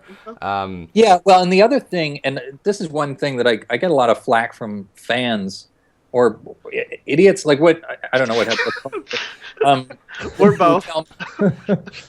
Well, some are one more than the other, but the dumber ones seem to say, they're like, well, shouldn't Big Boss be played by a different person? I'm assuming that's how they sound. And I'm like, well, he's a clone, so wouldn't his vocal cords be exactly the same? I mean, it's essentially the exact same person. It's the same body, it's the same face, it's the same vocal cords or whatever. So I think for the sake of a movie series, it's very cool to have this guy be in the first movie, and say it's Hugh Jackman. So to have Hugh be in the first movie and then find out he's a clone of this soldier, and then go and play himself, the original soldier, because physically they're the same, but mentally they have different experiences. So I think it's a very cool opportunity for an actor, primarily because it was a cool opportunity for me as an actor. Cool. Okay, cool. Very cool. In the meantime, those people shut up. Yeah. All right, go ahead and continue, Young. I think you got one or two more on there. Yeah. Nobody from YouTube asks, is there any role that you haven't played as a voice actor that you'd like to try? If you had your way? I would like to be Batman. Batman. I'm a big Batman fan, and I think that that would be cool. And then, I mean, I'd love to play. I'd also love to play Wolverine, because I feel like I put a lot of my personality into the X-Men movies and into Wolverine, and so it'd be kind of cool to take that on as well. Cool. I can see you playing Wolverine, actually, when I think about it, yeah. Yeah, with the, that'd be interesting. Hopefully you'll produce a game where that's a possibility. Infamous Fan 95 asks, when you were writing for X-Men and X-Men 2, were you ever influenced by the work that you did in the Metal Gear series? In some way? Was I? Yeah, I mean, every experience shapes you, and recording those games is an intense, immersive process. So, yeah, I think primarily I learned a lot about the military and the realities of global warfare. I mean, the games are so well researched that I think that certainly has an impact. So yeah, I mean, I'm sure there are influences that carried over, but I'm sure it's all subconscious, and I couldn't really bring it to mind offhand. On the topic of X-Men, when you were approached by Marvel to do the Winter Soldier for the did you not say, "Hey, I want to be Wolverine"? Is that not how it works? No, I figured there was already a Wolverine. If I was doing Marvel, Like universe, fire that guy and let me play Wolverine. Well, I wouldn't. I don't. I'm kidding, Dave. I'm kidding. No, but I mean, sometimes there's the temptation to push people around or whatever. But I would never want like an actual working actor to lose their job because of me. I mean, that's low. Right. So, no, I didn't do that. I figured Wolverine. They didn't give you a choice, though. They were like, "This is." I would probably know the guy who played Wolverine, and then he'd be yelling at me in his gravelly voice. I'll kill you, bub. So there was that, but I said this in the other podcast or some other podcast that I actually recorded 2 different characters for that game, and I'm not sure what happened to the other one. I'm not going to say who it was, but it was a very cool you can tell us. I think that game's shut down now, isn't it? Is it? Let me see. If it's shut down, I'll tell you what I recorded. It's called Marvel Heroes, right? I don't know. Yeah, Marvel Heroes. I think that's still going. I'll tell you right now. The power of the internet. Yeah, at your fingertips. Yes. Yeah, it looks like it's still going. Yeah, I thought so. All right, so they might still release my other characters. Okay. I shouldn't really say, but so I did 2 of them that day, and it was pretty cool. Well, we'll get in touch with them and see. Yeah, say where the hell is Hayter's other character? I talk to the game developer for this particular game frequently, so I will ask. Young, go ahead and continue. I think you got a couple more there. Guys called Thraka. Just try. I'm sorry, dude. It's all right. It happens. Did you approach your portrayal of Big Boss and Solid Snake any differently, or did you view them as extensions of the same character? No. I approached them differently. Mm-hmm. Well, not only that, but I tried to approach each step in their lives differently. So, so Solid Snake starts off as sort of a crusty veteran. I mean, he's already sort of retired, semi-retired, and he's a musher. I'm a musher, and he's a little beat down. So the first time I played Big Boss in Snake Eater, I was like, here's a guy who is young. He's at the beginning of his career. He's still full of beans. He still believes things. He's still, he's not quite as, he's a little more gung ho, and he's ready to take on the world. And then you run flat into the boss and all these betrayals and stuff, and he starts to, it gives you a better dynamic for the character and sort of separates him from Solid. And then when we did Peace Walker, that's Big Boss on the other side of his career. Now he's older, and he's been through a lot more disappointments. He's a lot more he's dealing with the world as it is rather than the world as he wants it to be. And so and he's really pulling away from the military itself. He's creating his own, Militaire Sans Frontières. Yeah, right. So in that one, I wanted him to not be quite as beaten down or as sort of melancholy as Solid Snake, but to be more cynical, more tired, more disgusted with the whole system. So each iteration of the character, I mean, I try to do it differently. If it all sounds the same, that's my failure. I don't think so. Yeah.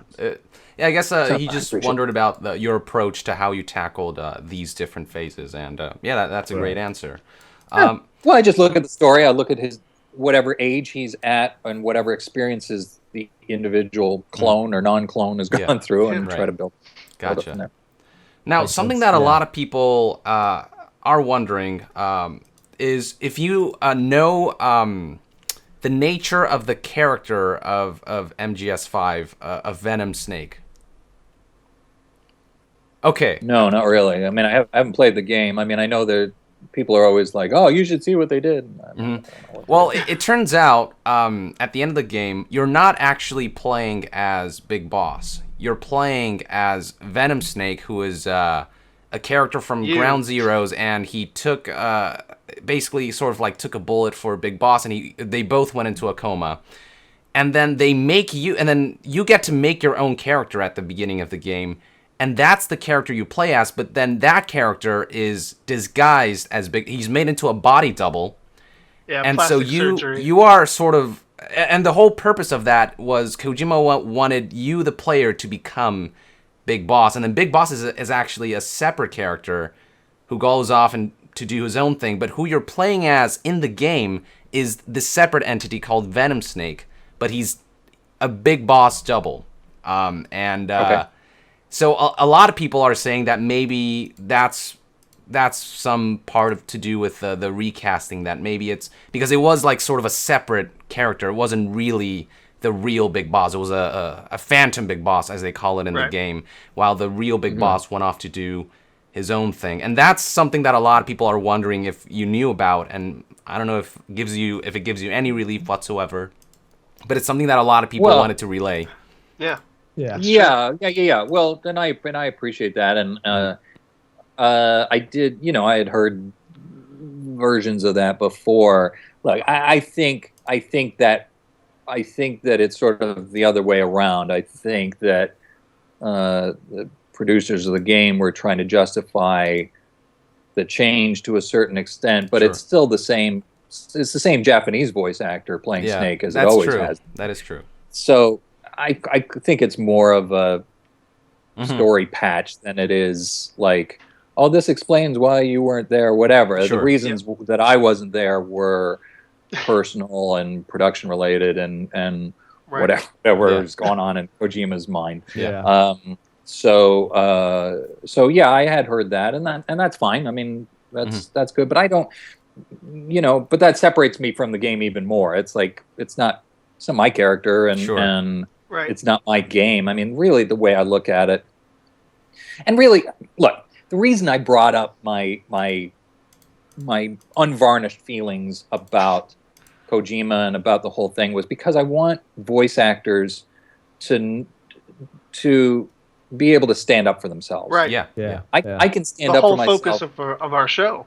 Yeah. I mean, I can stand up for myself in ways that actors can't because I don't need the work. I've got lots of money. I have this other amazing career. I don't need to somebody wrote me this letter and I got really mad at him saying, if you keep doing this, you're never going to work as an actor again. And I'm like, A, that's not true. B, shut up. And C,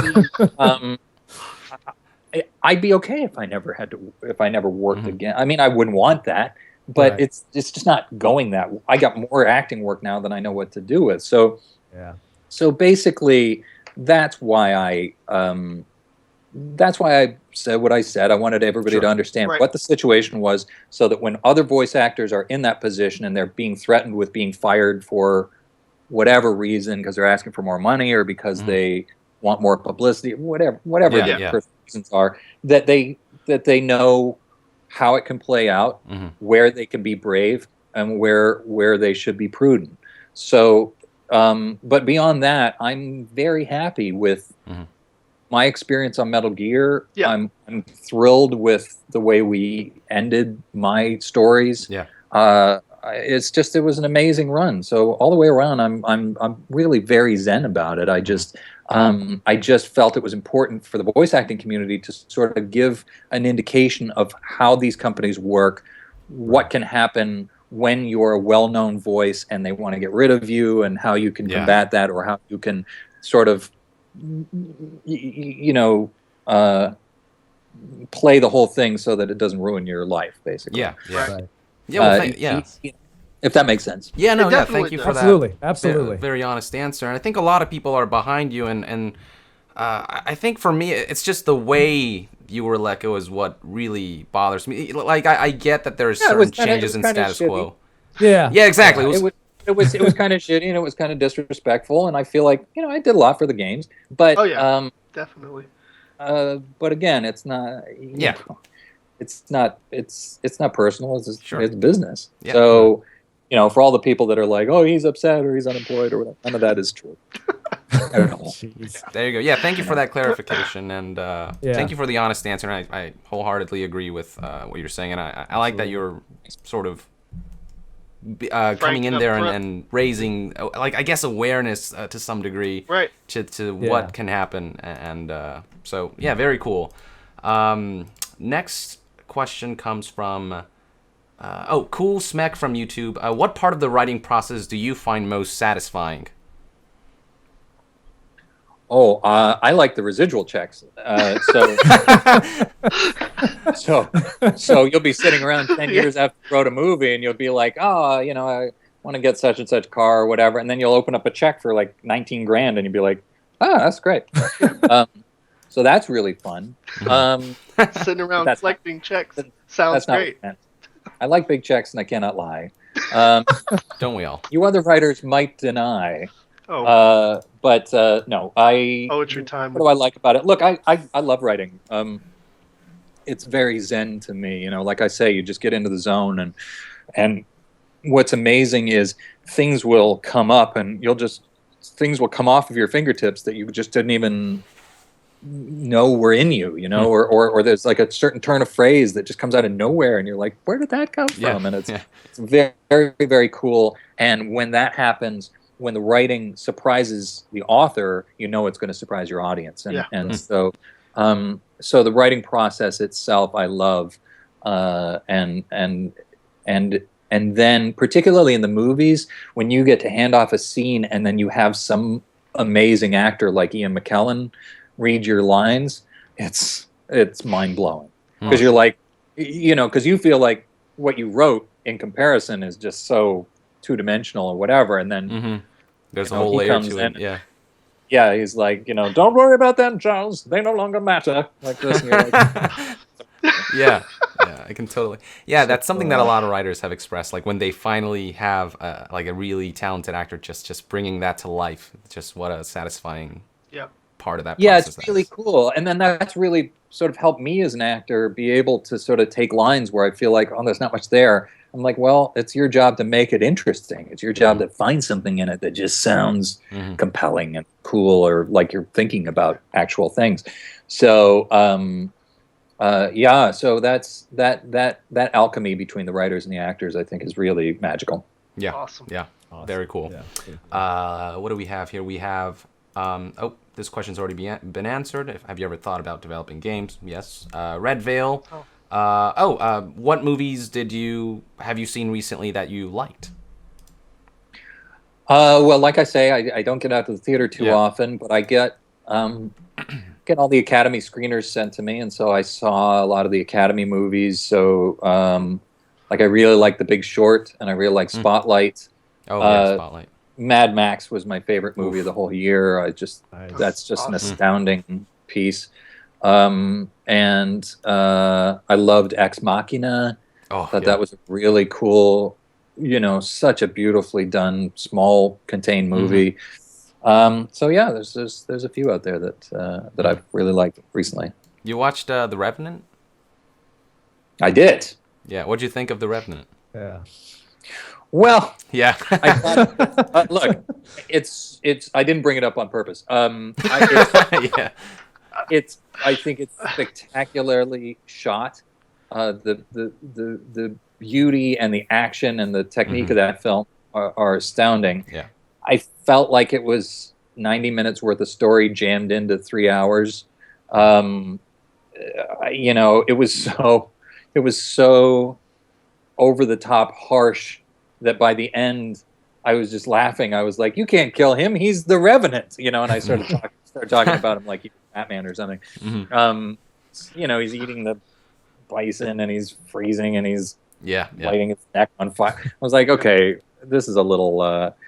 I felt it was presented as a bigger movie than the story necessarily warranted. Mm-hmm. But the actors were amazing. The filmmaking is undeniably brilliant. I just, I really respected when Quaron made Gravity. Yeah. The fact that was such an epic movie, but it was only 90 minutes long. Mm-hmm. I really respected that because I was like, that's how much story you had. Yeah. If you drag that out to 2 hours, it'd be like, oh, we're still doing it. She's still flipping around and grabbing things. Yeah.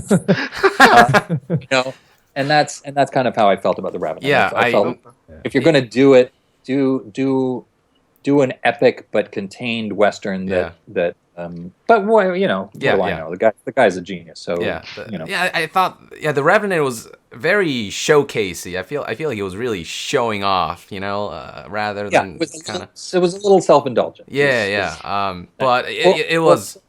Which is just so astounding, but it feels like all of that over-the-top work went into the film, and that it was cut as tight as they could possibly cut it.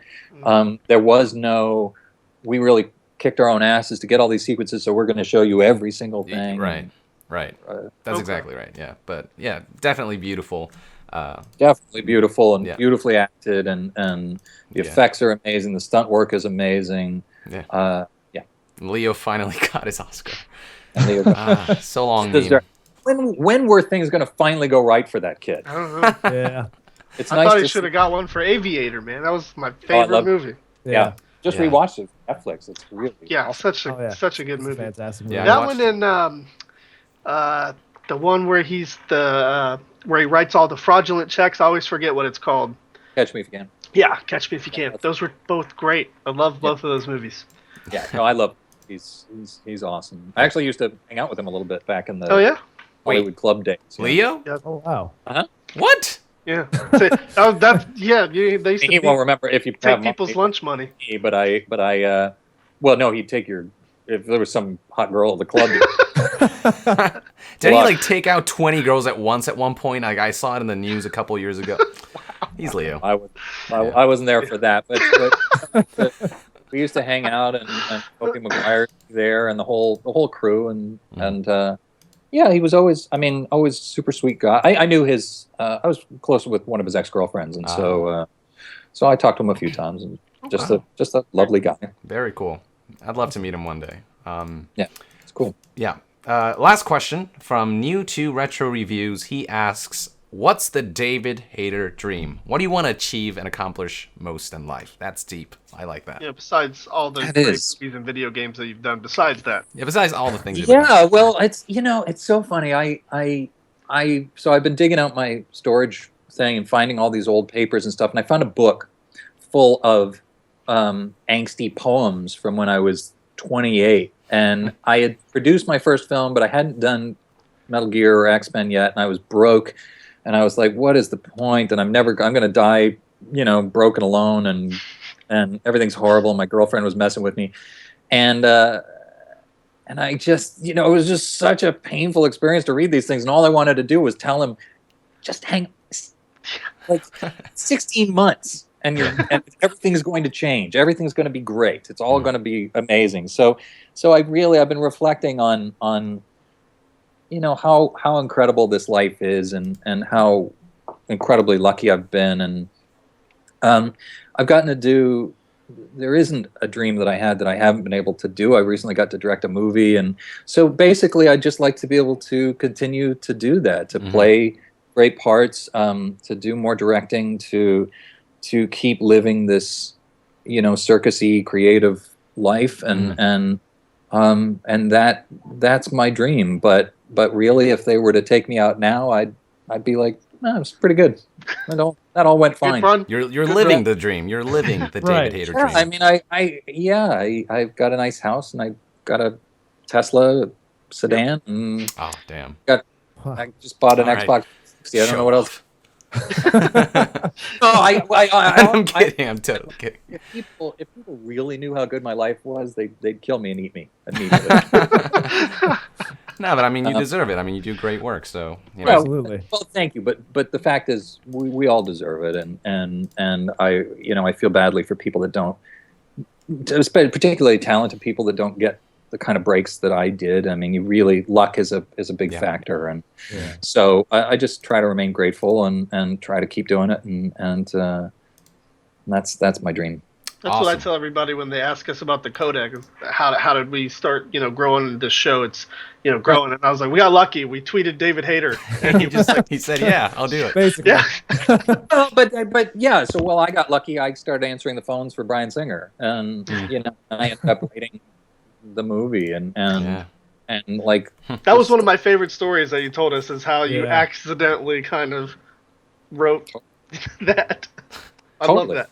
So my life literally changed in early 2000, like that. Yeah. So I try to pay that forward, and if nice fellows like yourself can benefit, then that's great. I feel very good about that. Awesome. Well, we really enjoyed having you on the show. As always, we like to do a couple of voice lines before we let you go. We've got a couple lines set up for you. Yong's got them written out. I think they're all Snake except for one. The last one is it's mine that I put in there, and it's a star your male Jedi. Yeah, male Jedi. So Yong, if you'll send those over to him on Skype. These are pretty short. I could just sort of relay them to, because I don't want to reveal the user. If I pull the message thing out, it'll shift all the cameras. Here, I can do it. I can. Yeah. Okay, go for it. Yeah, they're Well, because the one that I have, it's a couple lines. Gotcha. Well, not a couple lines, but it's a sentence. Okay. The other ones aren't so much. Okay. Yeah, I undeniably do miss the David Hayter Snake voice. Haven't heard it in so long. I don't know. Well, it's coming right up. Let me just space them out for you here.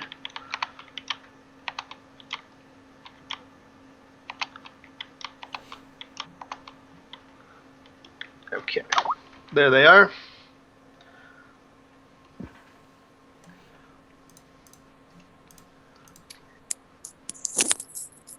This is Snake. Colonel, I have infiltrated the Codec. Kept you waiting, huh? I'm no hero. Never was. Oh, that's Old Snake. I'm no hero. Never was. Never will be. And this is the Ego Raptor. Oh my god, hotness, I want to bang you! Metal Gear. Iron Cog. You're a threat to every living being in this galaxy. If you won't surrender, I will destroy you. Awesome. There we go, Perfect. folks. I love that. Great. That was my That was great. favorite. My favorite scene in all the Star Wars scenes that you have is. I don't know if have you seen any of your scenes from Star Wars? Some I see them on YouTube. Okay. Yeah. No. Yeah, that's the ending scene where you're fighting the I guess the pseudo emperor, whoever the bad guy is at that time, and you guys have a gnarly little face off, and that was one of the lines that you delivered there at the end of the game. Was a lot of good suspense. But that's from the old, not the new ones that you've done. That was the old ones. So, anyways, Awesome. Thank you so much, David. Well, I was just going to Sorry. say there is Yeah. nothing better than being paid to threaten people with my lightsaber. Yeah, definitely. That is the job I was born for. I can't, That's the David Hayter I dream. can't believe, we actually just interviewed one of the other people in the Star Wars games on accident. I didn't know she was in Star Wars. Her name is Joanne Wyatt, and she is actually the Imperial agent. So cool. we had the Imperial agent last week, and now we've got male Jedi this week. So we're flipping back and forth there. But yeah, that awesome. Game has been really amazing, and I loved your work in that. So thanks for that particular. I know I usually do just the Snake stuff, but definitely wanted to have that one in there. Again, thank you for joining us. Tell your daughter happy birthday from the Codec crew. Will do. Thank you so much for having me, guys, and continue kicking ass, and let me know if there's anything else we can do. Definitely. Awesome. Thank you Young, very anything much. else for David before we head out? Yeah, just thanks for coming in here, man. And it's just always like an inspiration to hear from you and just the work that you've achieved. And it really influences a lot of fans and a lot of people just positively. And thank you for just being such a positive influence to so many people. Well, thank you for saying. I appreciate that immensely. Yeah. All right, guys. Much love to your audience and to you. Yep, definitely. Have a good day, David. Take care. See you. Bye-bye. All right, ladies and gentlemen, man. there you go. David Hayter. Oof. Metal Gear. All right, the cameras are going to mess up for a minute here. Just a moment. Just a moment. Bear with us. Yeah, You know, hey, my little sister's birthday was yesterday. It's birthdays everywhere. God. Right. Oh, happy belated birthday to your sister. my, Jesus, thanks, I guess. I'm on the 13th, man. April birthdays are what's up. Oh, yeah? Yeah, I'll tell you. But I think I'm going to... You guys and your April birthdays. March is where it's at, man. It's all about that September. Look, Metal Gear Solid 5 remembered my 17th birthday. this I'm year. okay with that, all right? I'm gonna live that up Fair. until I die, damn it. That's fair. That's fair. Definitely. Yeah, so there you go, guys. David Hayter, again, in some new games coming up. You had the VR game that he talked about. Bloodstained, which doesn't seem to be, like, fully out or in development yet. Yeah, I'm surprised that... I don't know. I feel like...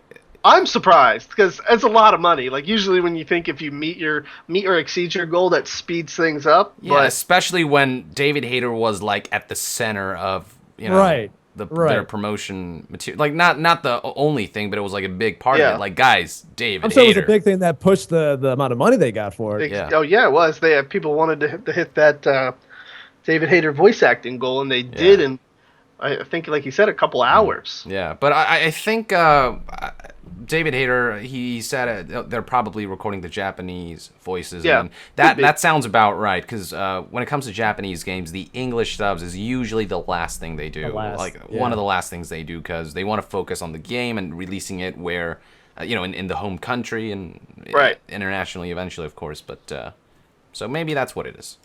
Okay. Well, just to update everybody, if you've seen the news feed scrolling there, our plans, and these are tentative plans, they're not 100% set in stone yet. I will be confirming this next interview I'm talking about tomorrow when I see Robin Atkin Downs at convention here in Jacksonville. But we're looking at him on the 8th, which is next Friday. And then the 15th, we will have Mark Meir and Brandon Keener, which is our Garrus Shepard interview. And after that, we're looking at Lori Allen coming back on to have a kind of a more extended interview. When we talked to her last, guys, it was during our charity event, and everything was like moving really fast. We only had like 45 minutes with her, and when the recordings came out, they were all messed up because there was some server problems on Hitbox. So we're going to get all that situated, and we'll bring her back on so we can talk to the boss and Pearl. I love that outro she did for us, where she did the "Hi guys" as Pearl. That was my favorite. Yeah. It was so different because we'd been talking to her as the boss, up until then, and then she just kind of brought out Pearl. So I thought that was great. She was like a Merry Christmas, guys. Yeah. It was awesome. Yeah, she was amazing. And then maybe I think at the end of the month, we are going to bring Heather Haley back on just to say hi and see what she's up to. Yeah, so sure. I think that's what our schedule's looking like. I know a couple people here in the chat and some people on YouTube are going to watch this later. We're kind of worried about the codec. Like, don't worry, guys. We're going to be here. The last 2 weeks were eventful, to say the least. I can't really get into the details of what happened and what went down, but needless to say, that won't happen again. We're on our schedules here.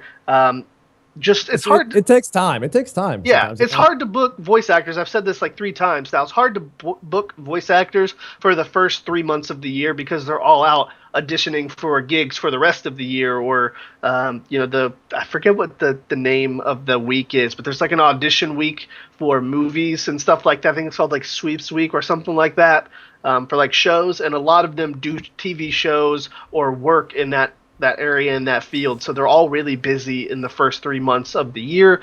But as I just said, voice actors for the next 4 or 5 weeks. So we're all set. Plus, some of you would have seen my Kiefer Sutherland update announcement today, but it got blocked due to some clips that I used from 24 to kind of make it cool. No.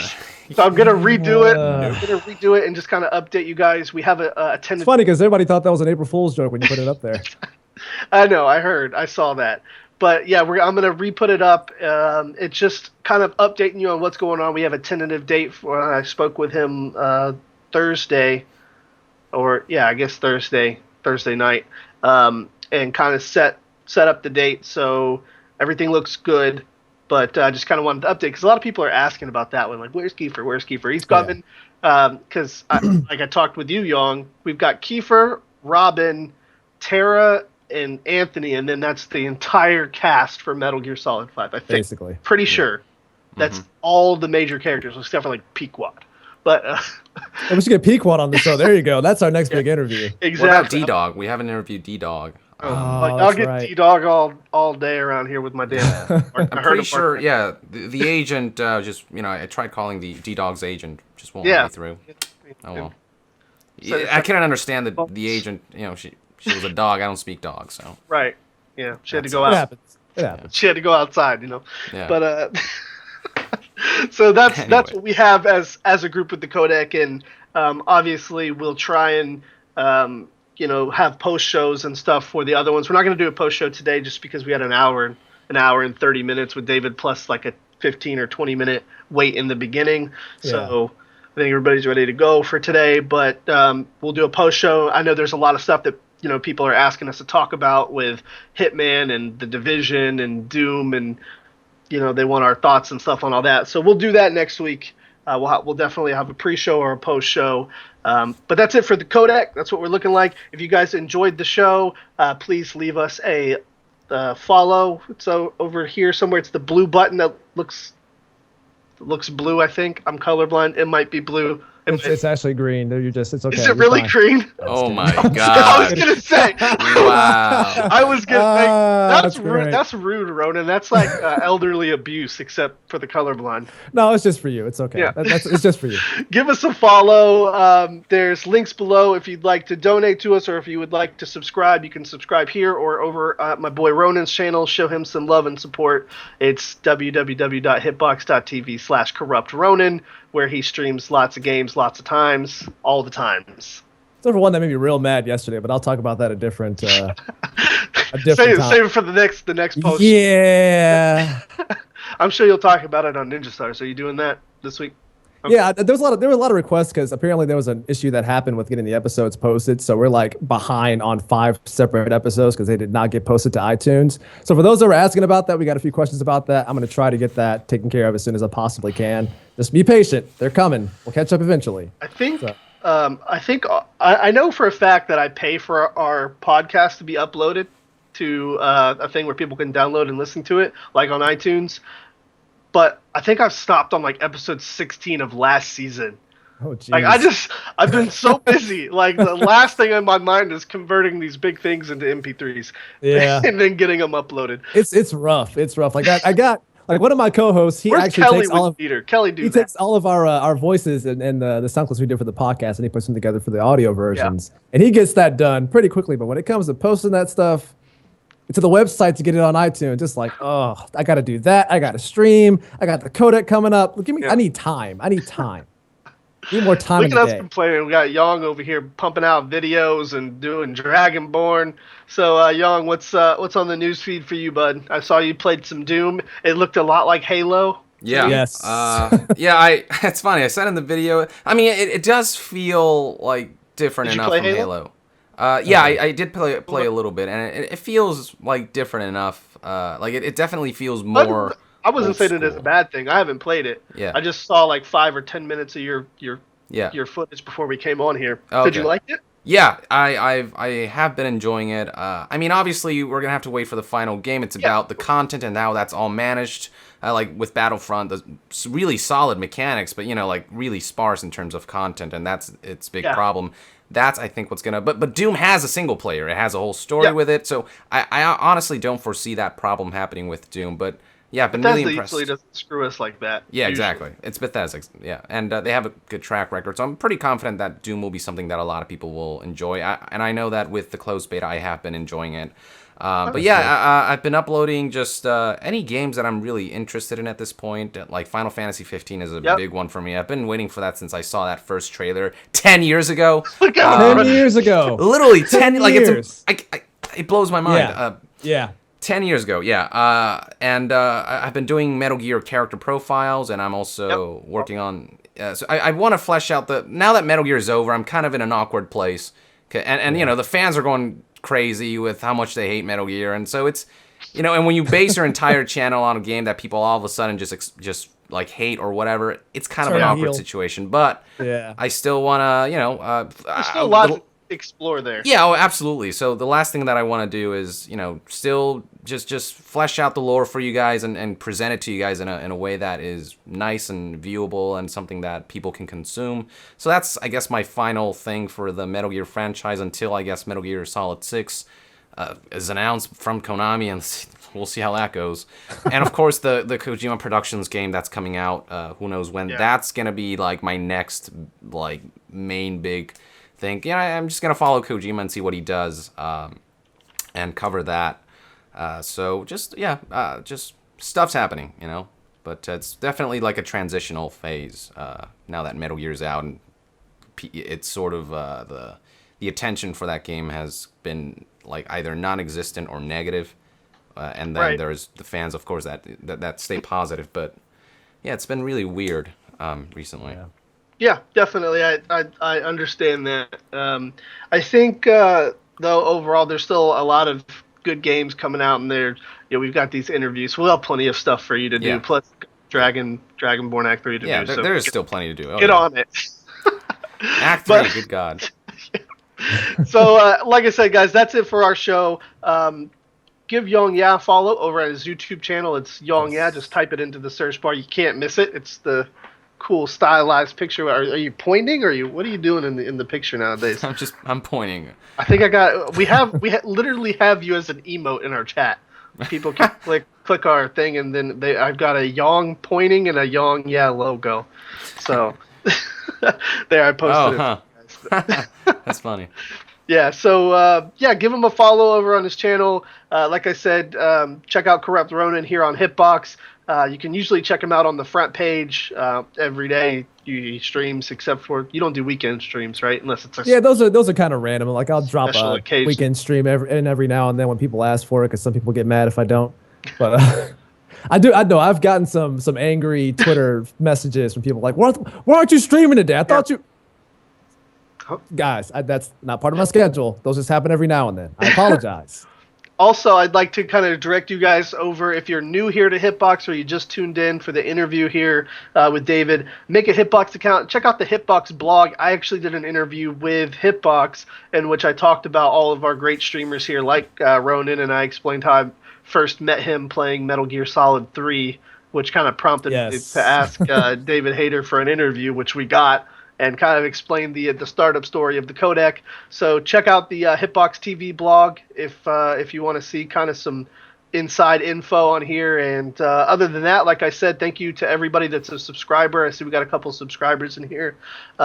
Check out our sponsors if you're interested. We've got a new one called The Card Shop, who make these awesome like keychains and those patches back there. They do those. They've got Outer Heaven, Fox, and Foxhound.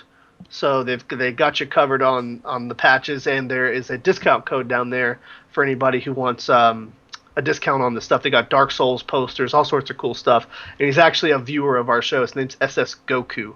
Goku. Yeah, he's a regular over here. He's got a shop on Amazon where he sells all these great cool little keychains and stuff. I don't usually like keychains, but I could not resist a Diamond Dogs keychain. I couldn't do it. So make sure you check them out. And like I said, if you want to support us directly, there's a PayPal link in the description or in the channel somewhere. Make sure you guys tune in next week for Robin Atkins Downs. I'm literally going, if I'm gonna kidnap him from this convention and hide him in my closet until the 8th. So, if anybody asks where he is, don't tell. Don't tell. Damn. Well. And again, like I said, follow my co-hosts. They're awesome. Thank you guys so much for joining us. Anything else before we head out of here, gentlemen? Good to go. All right. Ronin, say goodbye. More Division coming soon, guys. Don't worry. They got the update happening. I intend to play more of that. It'll probably be the same crew where we sit there and yell at each other the whole time throughout the entire game. That we did the whole time. Anyways, we'll have a podcast. Wait, I got to tell you real quick. Yesterday, I did the funniest thing. You guys need to do this. When you get in a group with the Division, and you know how there's no player trading right now? Right. You hold people up that are individuals. You like aim at them, and you get on your mic. You're like, freeze. And then they can put their hands up. I made a guy delete all of his items until his loot bag disappeared. Since I couldn't take them, he was like, I can't give you these items, and I was like, just delete them. I don't want to see that pack on the back, and I recorded it. It's gonna go up. It's hilarious. It's the funniest thing if you can get somebody to do it. They're gonna have to watch out for you and take you down immediately. Wait, but this was with a group of people, so you like, yeah, I had 4 to mow him down. I had 3. Yeah, I had 3 people with me, and I was like, guys, we're gonna rob this guy, and we're starting to do it. And they're like, you can't change player loot, like they can't drop things. And I was like, fine, just delete it. I don't want to see the yellow pack on your butt anymore. And he did it. Man. It was hilarious. I'm impressed that worked because people get fucking ruthless in the dark zone. Well, there was 4 of us, and we're all level 30. We're all level 30. We won't play. We don't play. But okay, you gotta have some role play in a role playing game. You know what I mean? So I had to pretend. I was pretending like it's that game utterly reminds me of The Walking Dead. I don't know why, even though there's no zombies. It just feels like it's got that whole like there ain't a lot of people out there kind of thing. Anyways, let you say goodbye. I just had to share. But anyways, thanks for watching, guys. I do apologize for those who had a lot of questions for David. Unfortunately, we've run out of time. That happens during these. We can't always keep track of that. So just keep in mind, we'll be getting questions in for future interviews. Don't worry. So just chill. It's okay.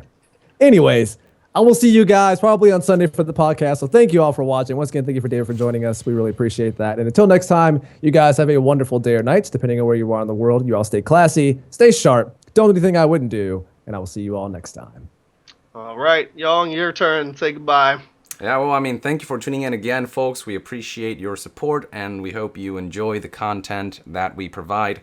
It's definitely awesome to interview all these people, and it's possible because you guys tune in and you guys show your support.